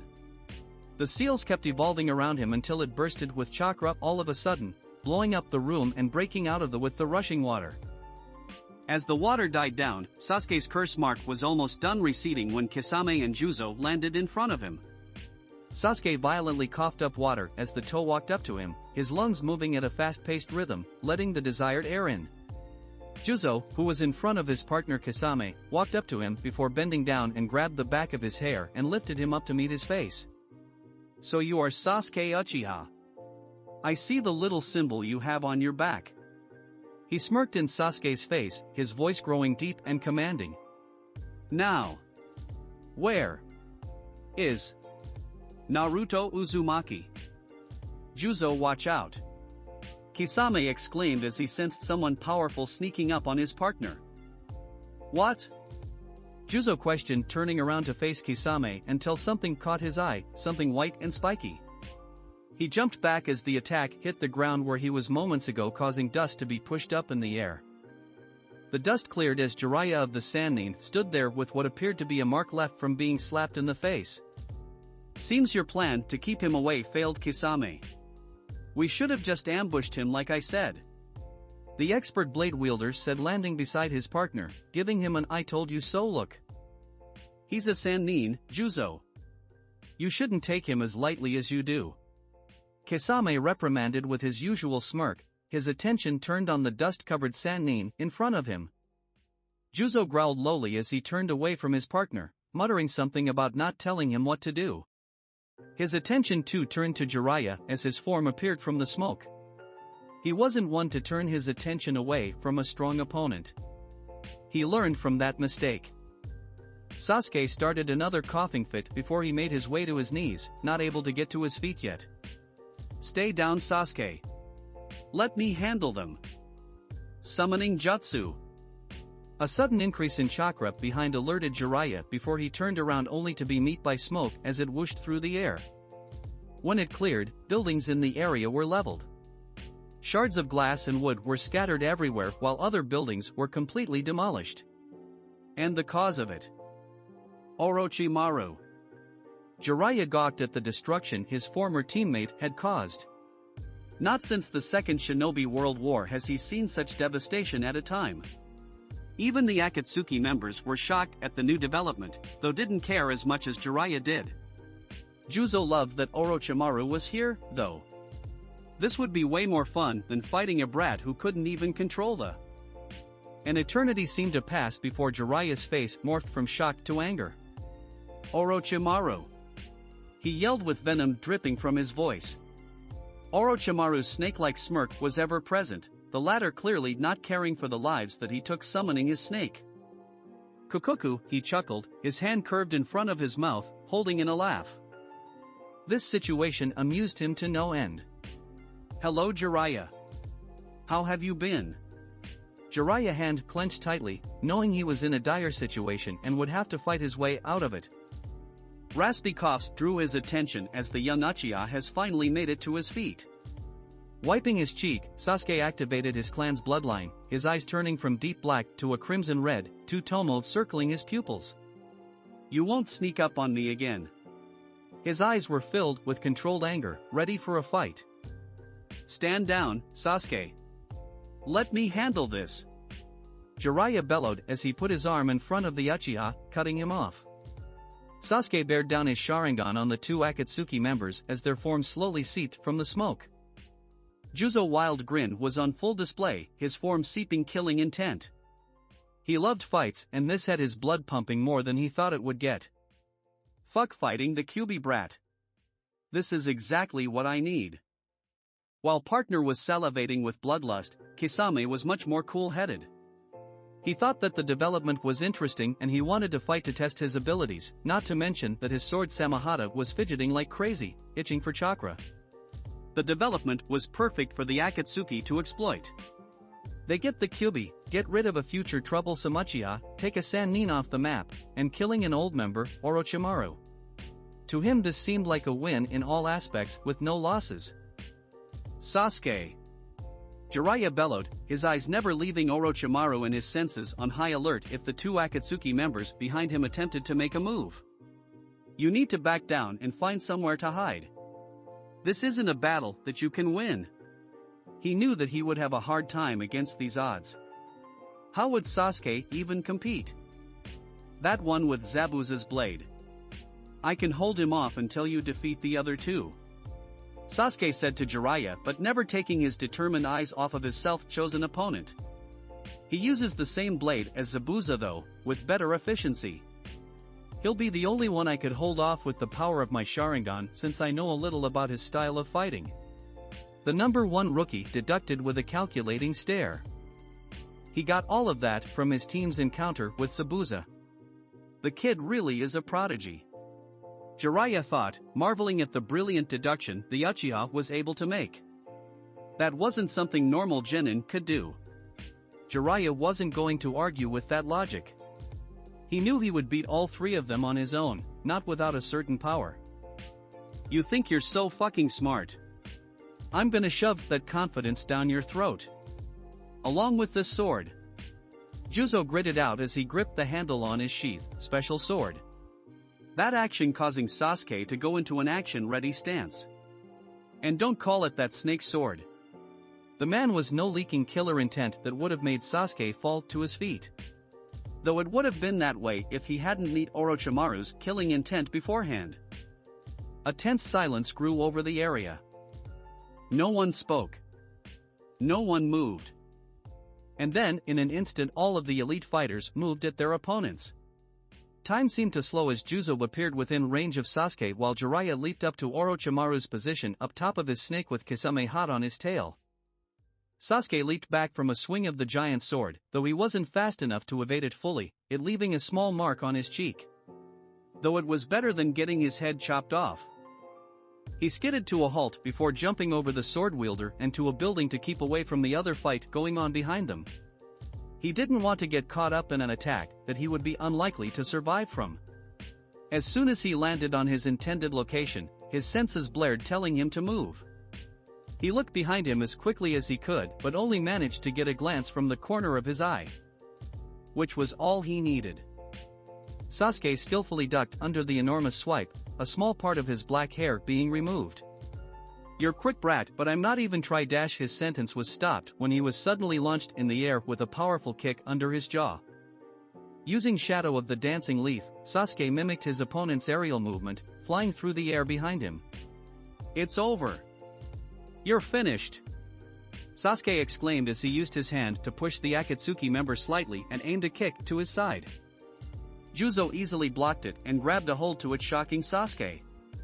He smirked, knowing his advantage in the situation as he increased his grip as the Uchiha prodigy was trying to rip his arm free. Try as he might, Sasuke couldn't get loose as they started to slowly descend to the ground. "Ha! You're barely above a joke." That insult drove the young Uchiha's pride in his abilities over the edge, involuntarily provoking his curse mark to slowly spread across his skin, stopping as it filled half of his body. "I said." Sasuke ripped his leg away from the Akatsuki member with his newfound power, surprising him in the process. "It's over," he exclaimed as he switched his position midair, aiming and landing a strong forearm to his Juzo's face, making his head jerk back from the force of the attack. The force changed the direction of the descent to the ground, making it curve downwards instead of over a wide area, but Sasuke didn't stop his attack as he sent another punch that landed in the executioner's blade wielder's abdomen. His body received another increase on power when the curse mark started to spread on his right side. Arg! Lion's Barrage. With an increase of speed, Sasuke, right as his opponent was supposed to hit the ground, his finishing kick slammed the Akatsuki member to the ground with so much force that it left long, big cracks in the ground. But Sasuke didn't stop there, and using the Akatsuki member as a springboard, he jumped high into the air. He summoned almost half his newfound chakra, which was more than his regular amount, and with it he went through his hand seals with extreme speed. Fire style, Fireball Jutsu. Searing hot flames bursted from his mouth in a large ball which looked to be bigger than the size of the building that surrounded their battle. The fireball hit the ground with an impact so great that the buildings surrounding them shook as cracks ran along it. Sasuke was the victor. Triple X. Naruto was lying on the ground, his training area in disarray from giant holes in the ground to broken trees that left small, sharp bark from it behind on the ground. He had been at his training for days and he really only ate when Jiraiya would bring him breakfast and lunch. Only this time he was late. "Where's Pervy Sage?" Naruto whined lowly as his stomach growled again, symbolizing his extreme hunger. If his teacher was going to be late, he hoped he would bring extra or ramen. Ramen would be good right now. Steaming bowl of tasty noodles with any topping of his choosing. At this point, he was outwardly drooling at just the thought. Man! What I'd do for a steaming bowl of Ichirako ramen. I think I could arrange that. A friendly but suggestive voice commented out of the blue. Naruto sat up and turned around to look at his visitor. Naruto's face lit up slightly, recognizing the face as he came closer. "You're that guy from the chunin exams. What are you doing here?" Kabuto stopped in front of him before looking around the area he was in. He saw how messed up the landscape was and he'd be lying if he said he wasn't impressed slightly. "So this brat did all this, huh?" Kabuto must, before turning his attention back to Naruto, putting on a delightful smile. "Why hello, Naruto. What are you doing here?" Kabuto stopped in front of him before looking around the area he was in. He saw how messed up the landscape was and he'd be lying if he said he wasn't impressed slightly. "So this brat did all this, huh?" Kabuto must, before turning his attention back to Naruto, putting on a delightful smile. "Why hello, Naruto. What are you doing here? I didn't expect to see you." "Oh, I'm here to bring some old bat back to the Konoha." Naruto's smile brightened, seeing a comrade, and it was in direct contrast to his earlier demeanor. Kabuto smirked inwardly at the naivety Naruto displayed. "So, that's why they're here." "It's simple enough," Kabuto mused, though the question remains of why he brought these two brats. Kabuto brushed away the next wave of thoughts that came to mind from the question, which was rather irrelevant in the situation. No point in beating a dead horse, after all. Well, that's pretty interesting. Kabuto beamed, before his smile darkened. But we'll have to cut that short since your death will be pretty soon. Naruto and Kabuto both chuckled together, the atmosphere dropping like hot temperature would. Naruto brought his pinky up and started to clean out his ear. Could you repeat that? I don't think I heard you clearly. Kabuto answered by whipping out a kunai faster than Naruto could react to, aiming for his throat. Naruto was always an instinctive person and somehow he moved without him moving, dodging the attempt at his life but was stabbed in his shoulder as a result of the slow reaction time. Arg! Kabuto chuckled darkly at the pain on the young Jinchuriki face. What a good dodge, Naruto-kun. He twisted the kunai causing Naruto scream in agony. He grabbed another kunai, he was going to finish the job. He'd make sure the Akatsuki would fail to collect their target.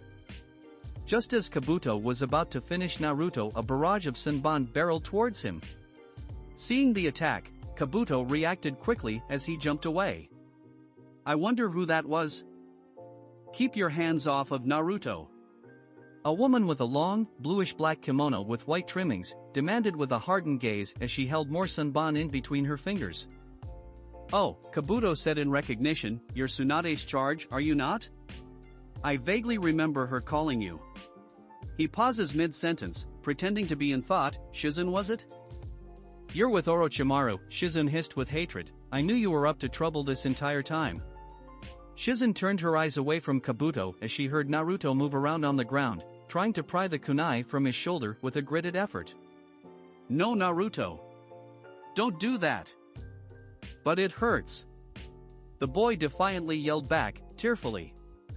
Shizun could hear the pain in his voice. It almost seemed like he was holding back tears. Then, Kabuto bursted forward in an attempt to kill both Naruto and Shizun. Let me end your misery. Triple X.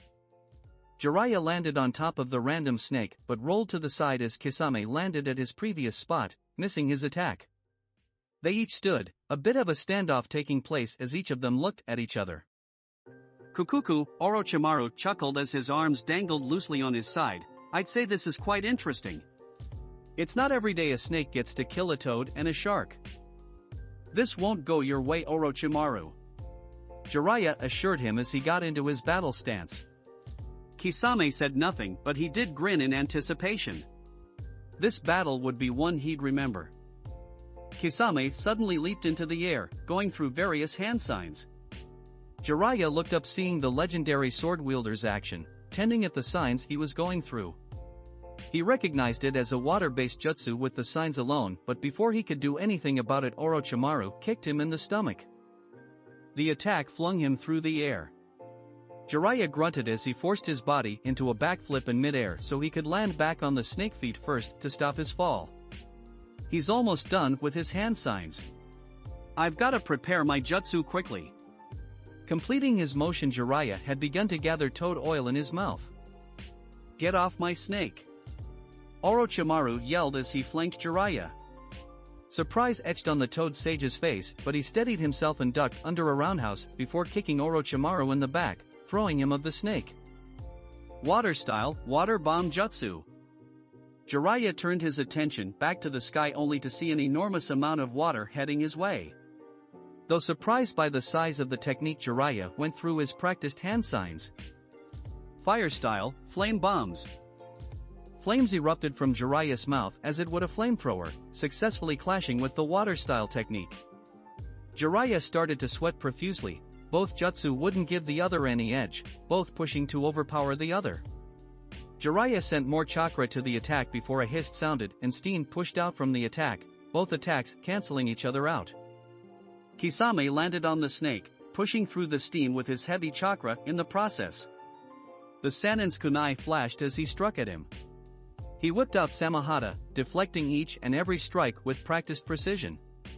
Deflecting another strike, Kisame blew high-pressure water into Jiraiya's eyes. Stunned and momentarily blinded, Jiraiya staggered back as he used his hands to rub his eyes, trying to fix his vision.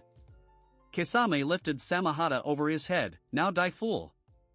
He brought the special sword down, aiming to cut the Sannin down the middle. Well, he was until the snake suddenly dashed, causing both men to smack into the snake's slimy scales harshly. Kisame's body bounced up and down as he rolled of the snake, a futile attempt to stay on, but he had no prior footing. Jiraiya, on the other hand, grunted as he had, luckily, landed on his back and was able to use chakra to stay on the surface, albeit wobbly. The snake crashed into all types of establishments, building, housing, and even reached the market. Screams of terror were drowned out by the crumbling and breaking of structures as the snake rammed through anything in its path. I've got to put an end to this rampage.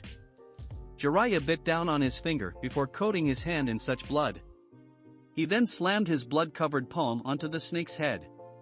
With the process for the summoning jutsu complete, a giant mushroom shaped made up of smoke, dust, and debris from the surrounding area pushed up through the air. The mushroom cloud was more than 2 times bigger than Orochimaru's snake. The smoke seemed to dissipate as suddenly as it arrived with a giant toad that was dark orange with red markings took its place.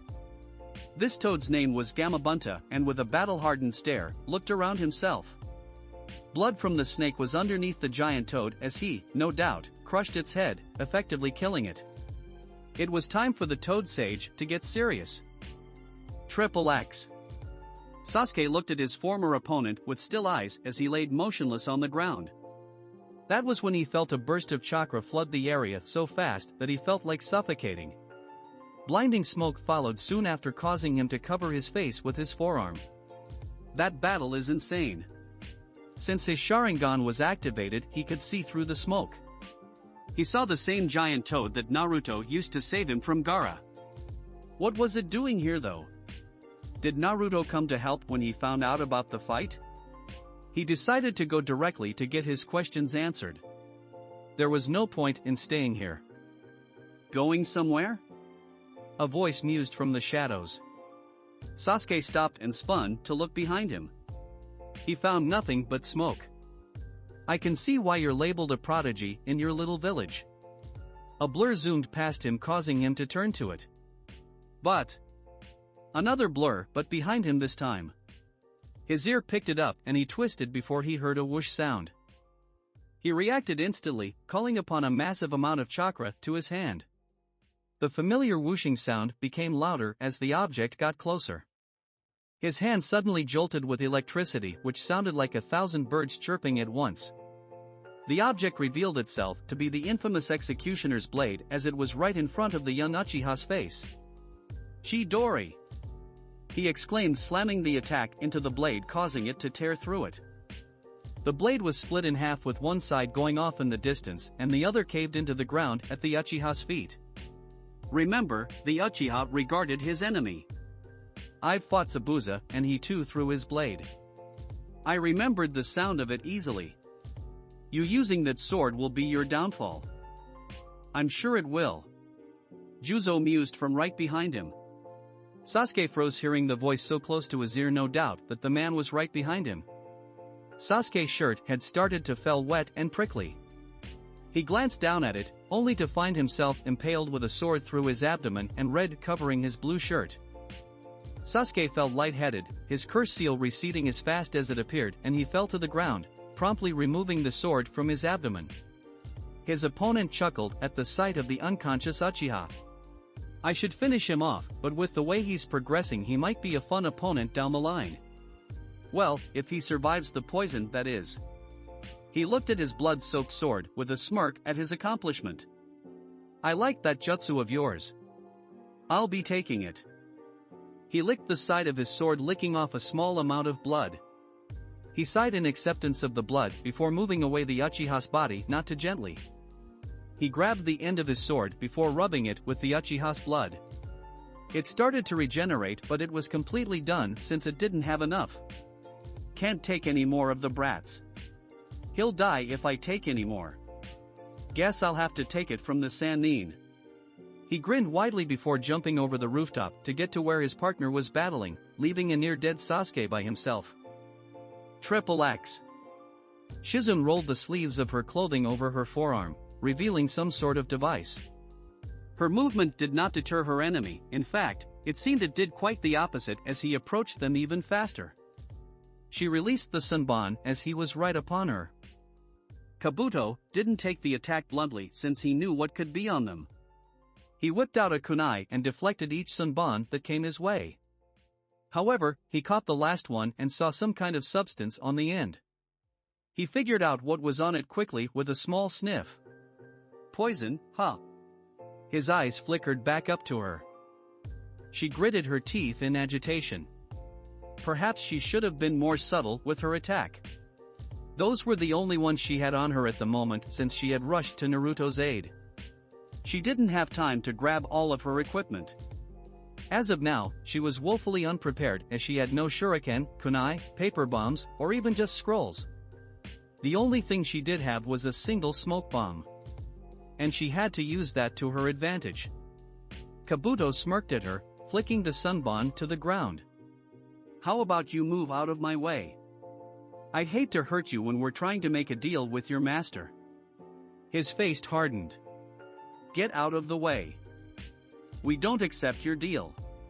She reached down and grabbed Naruto while simultaneously reaching into her ninja pouch.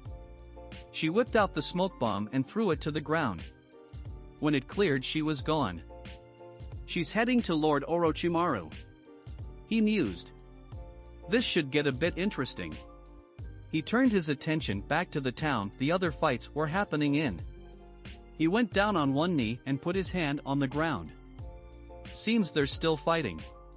He reasoned, feeling the slight rumbles in the ground that were probably much more powerful closer to the fight. I'll go help Lord Orochimaru. He'll need backup without his arms. With that, he started off towards the town. Triple X. Shizen could feel the blonde-haired boy wince constantly in her arms as she made her way back to the town.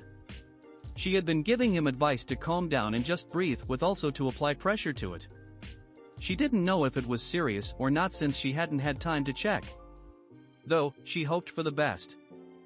She landed in the clearing before softly laying down Naruto, who was clenching his shoulder tightly as dried blood leaked down between his fingers. Let me see it, Naruto. I can help. She told him softly as she touched the top of his hand. Naruto gulped audibly but removed his hand. It's not that bad. She was surprised at the fact, though it could be a lot better. It looks like it already started to heal on its own. She lowered her hand just above the injury before sending a fixed amount of chakra she thought should be appropriate for the injury. A soft hum sounded as a soft green chakra surrounded her hand, already going to work on his shoulder. Naruto's face calmed from its pained grimace. The feeling was nice, as if a cool breeze washed over him on a super hot day. The soft hum of the chakra only helped. After about 8 minutes of this, Shizen cut off the chakra to the technique, stopping it. Naruto sat up, immediately rolling his shoulder around to get out the stiffness. Feel better? Naruto grinned as he hopped to his feet. Yeah. I feel even better than I was waiting on Pervy Sage. His stomach immediately detested his statement with a loud grumble. Guess I'm still hungry. He grinned with a small chuckle. Okay, Naruto, listen. Shizen started after. Staring at his grin. To think he had been on the ground about to cry his eyes out. Though, in his defense, he had been stabbed. Kabuto is Orochimaru's underling and they're attacking us, along with those Akatsuki members. Oh. Naruto nodded. Who's attacking us? Shizen should have knew by his personality that he wasn't the listening type. Just follow me. She started to run towards the mushroom-like cloud as it rose higher and higher into the air. She had assumed that's where the battle was taking place. Naruto followed behind her, taking a look at the collapsed buildings around him. As they ran more and more, Naruto eventually saw something blue and white on the ground. He squinted his eyes as the colors really stuck out against the mostly plain colors of this part of the town. Sasuke! Naruto exclaimed, stopping in his tracks, while Shizen stopped as well and looked back at him. That is Sasuke! Naruto ran up to him, seeing Sasuke in a puddle of blood. Naruto bent down to his knees as soon as he reached the downed Uchiha. Hey! Sasuke! Wake up! He started to shake the Uchiha vigorously before a hand stopped him. "Stop, Naruto. Don't shake him," Shizune reprimanded. Naruto turned to her suddenly, still holding Sasuke. "Can you help him?" She was surprised to see the emotions on his face. It was a mix of anger, fear, and anxiety. "Of course I can. Lay him back down," she told him. He did as commanded as she started to go to work. When she began to examine his abdomen, she saw blood mix with something green. "Is that poison? This might be more serious than I thought." A hum sounded as a green glow slowly started to help the Uchiha boy. Naruto was bent down beside her, not taking his eyes off his friend. He hoped Sasuke would be okay with Shizune helping him. Gamabunta's massive body stood proud, dwarfing everything around it. Gamabunta surveyed the area, seeing where he was summoned this time. Broken buildings, blood, and screaming from survivors were in sight. This wasn't just training, this was a battle. Orochimaru cursed inwardly, glaring at the large-toed Gamabunta. "I need to summon Manda. Where is Kabuto?" A blur of motion caught Orochimaru's attention. And not a moment too soon. "Die!" Orochimaru leaped back as his attacker slammed into his previous spot with tremendous force. When the dust cleared, a grinning Juzo slowly rose to his feet. Orochimaru notes that he had no noticeable damage on him. It would seem Sasuke had failed. "I've been waiting to fight you, Orochimaru," grinned the Akatsuki member as he slowly walked forward. "Make this interesting." Orochimaru grinned himself, his form leaking bloodlust as well as anticipation. "I have no doubt that you'll be an excellent opponent to kill. Unfortunately, I have bigger things to worry about." His eyes motioned to the giant toad, not too far away from them. "Step aside. You wouldn't want to find out what a cornered snake might do." Juzo started to laugh in amusement. "On the contrary, I do." The Akatsuki member charged at Orochimaru. Orochimaru opened his mouth in response and a sword swiftly lunged from his mouth. With effort, the Akatsuki member was able to switch his direction, narrowly avoiding the attack. As Orochimaru started to retract his sword back into his mouth, Juzo blurred in front of him, knocking him back into what remained of a shop. Juzo waited for the Sannin to emerge but grew impatient after only a little bit of waiting. "There's no use in hiding," he screamed as he started to do multiple seals, completing it with a rat seal. Wind-style dash. He was interrupted when Orochimaru charged from the ground suddenly, thrusting his Kusanagi through Juzo's abdomen. Juzo suddenly bursted, heavy mist taking his place. "A clone," surmised Orochimaru as he took a look around his hazy new environment. Of course it was. "Thank you, Gamabunta." Jiraiya thanked as he got up to his feet. "Jiraiya." The giant toad regarded. "What's going on?" "It's the Akatsuki and Orochimaru." Jiraiya started. "I've been sent here to retrieve Tsunade to become Hokage, but the situation got out of hand quickly. I could really use your help." "Sure. I'll offer you my aid." The toad's eyes scrunched up. "Now, where's that bastard Manda?" "The snake that's under me isn't him." Jiraiya shook his head. "I don't know. Orochimaru hasn't summoned him yet." Jiraiya senses a chakra signature near the toad. "Ah, what fine chakra you have," Kisame said as the bandages on his sword started to unravel itself, showing shark-like teeth. "I'll be sure to take it all." "Gamabunta," Jiraiya called out as Kisame launched himself at them. "You can't let that sword touch you. It absorbs chakra." "I know." The giant toad yelled back as he pulled out his giant tanto.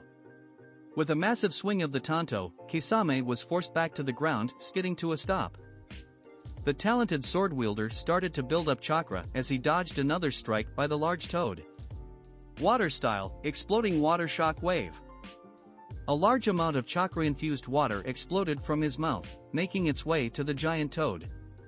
And on top of it was Kisame himself, riding it. die. That much water from him alone? How much chakra does he have? The giant toad questioned as the quantity of water was in equal size to himself, and the man responsible didn't even look tired. Both Jiraiya and Gamabunta blocked just in time as the attack slammed into them harshly, knocking them off balance. Capitalizing on the opportunity his jutsu created, Kisame jumped and slashed at the toad harshly, taking a bunch of chakra with each blow. His sword grew in size with each stroke, and with a final heavy one, Gamabunta desummoned, a cloud of smoke replacing him. It seems not even those famous toads couldn't stand up to Samahata. Kisame mused, landing on the ground with a crouch. Pathetic. I could have made one much larger than that. He stood up looking at his sword's growth in size. Jiraiya coughed and groaned as he exited a partially destroyed building. Damn it. He used Gamabunta's size against. Luckily, he got away before he could kill him. He gripped his arm around the shoulder before pushing it up with a grimace of pain. I need to find a way to get that sword away from him. Jiraiya's head flooded with ideas, but he knew none of them would work. The only information he had on the sword was that it could take chakra and was extremely powerful. He couldn't use any jutsu on it or it would just be absorbed. Taijutsu with an elite swordsman wasn't the best idea, even for him. And lastly, genjutsu was something he wasn't too good at, so it would work either. Maybe I could seal that sword. As soon as those words left his mouth, he shook his head. I would need to draw the mark myself, and I wouldn't get the chance to. Would he really have to resort to Sage Mode? It would be the only thing that would counter the chakra-absorbing ability that his adversary possessed. If he absorbed too much of the Sage chakra, he would turn into a stone, but he'd have to take that risk. He bit down on his thumbs before spreading the blood just below his eye, connecting it with his other ones. Clasping his hands together, he started to gather nature chakra. It would be a slow process, but the upgrades he got would be well worth the wait. Kisame slowly walked up to him, sword over his shoulder, in a rather cocky manner. So you have something planned, huh? He asked, noticing the Sanin's stance and hands. But I'm not just gonna stand by and watch. Kisame charged forward and brought his sword down in an overhead fashion. Jiraiya sidestepped the attack, keeping his hands clasped. Knowing he would need to keep his hands as such, he leaped away from the man, intent on keeping distance. Every time Kisame would charge him, Jiraiya would counter and move back several meters to keep his distance. At some point, the expert sword wielder stopped chasing him, knowing it wouldn't go anywhere. He started to build up chakra, a ton of it. Both were at a standstill. Jiraiya was questioning to himself what was his opponent doing. Was he switching his strategy? His chakra was nowhere near ready. He'd have to be prepared for anything. This is your end, Sannin, stated Kisame. You do deserve your reputation, but you disappoint me. I thought you'd be way stronger, but I guess that's okay. Now I'll have something to gloat over with Kakazu. Because I'll be claiming your bounty. You seem really confident. What do you have planned? Jiraiya asked. This. Kisame yelled before an explosion of water gushed out of his mouth. Water style, exploding water shock wave. Jiraiya gaped audibly, tacking his mind on what he should do. The water was visibly larger and more violent than it was the last time he had seen it. Tons of more chakra had been forced into the technique. As the water was right on him, something appeared in front of him suddenly, something he could only make out as a blur from the corner of his eye. A deafening crack sounded before a boom sounded through the area. It felt as like violent ocean water had slammed onto a rocky shore, although this was pure chakra. Jiraiya opened his eyes to see that he was still in his same place, but a large, crooked but strong wall of earth stood high above him. What just happened? You're lucky. A feminine but firm voice said, causing Jiraiya to look in front of him. Tsunade, the slug princess, turned to meet his gaze. Without me, you could have been dead. Jiraiya couldn't keep the grin off of his face. I knew you still cared for me. His grin turned into a perverted smirk. Now if only I could get you to fall in love with me, then that'll complete my life's mission. Tsunade turned back to the wall, ignoring her perverted teammate. She pulled her fist back, and with pure muscle power punches the wall down. The wall crumbled as it fell, falling into a massive pile of rock. As the dust cleared, both the Sannin could see the destruction his attack had caused. There were no more building in the area, all destroyed by the clash of the two jutsu. All that was left was a desolate area. How could I let things get this bad? Jiraiya questioned himself. As he did this, a figure came out of the dust, standing atop debris meters away. Jiraiya turned to Tsunade. Tsunade, be careful. With that sword he can take away chakra. He was also responsible for that water style technique. You're telling me this as if I was going to fight the sky for you. Tsunade told him, not looking away from Kisame. I'm hoping you are. Jiraiya told her. He's very adept in hand-to-hand combat, and he's got a bunch of chakra and stamina. He looked down at his still clasped hands. I have something prepared, but I'll need some time. Please, Haim? Tsunade clicked her tongue in annoyance. Fine. But you owe me. Jiraiya have her a lecherous smile. Oh, don't worry. I'll repay you back, and with interest. If you say one more word, I'll replace his position with yours. Tsunade threatened, giving him a warning look. So the slug princess herself is now involved. Kisame noted internally as he watched the two. Him and his partner came here to collect Naruto and not cause much attention. Now they, somehow, managed to not know the Jinchuriki's location, destroyed a town, killed hundreds to thousands of lives, and fighting a prolonged battle with Sannin. This situation is truly becoming troublesome.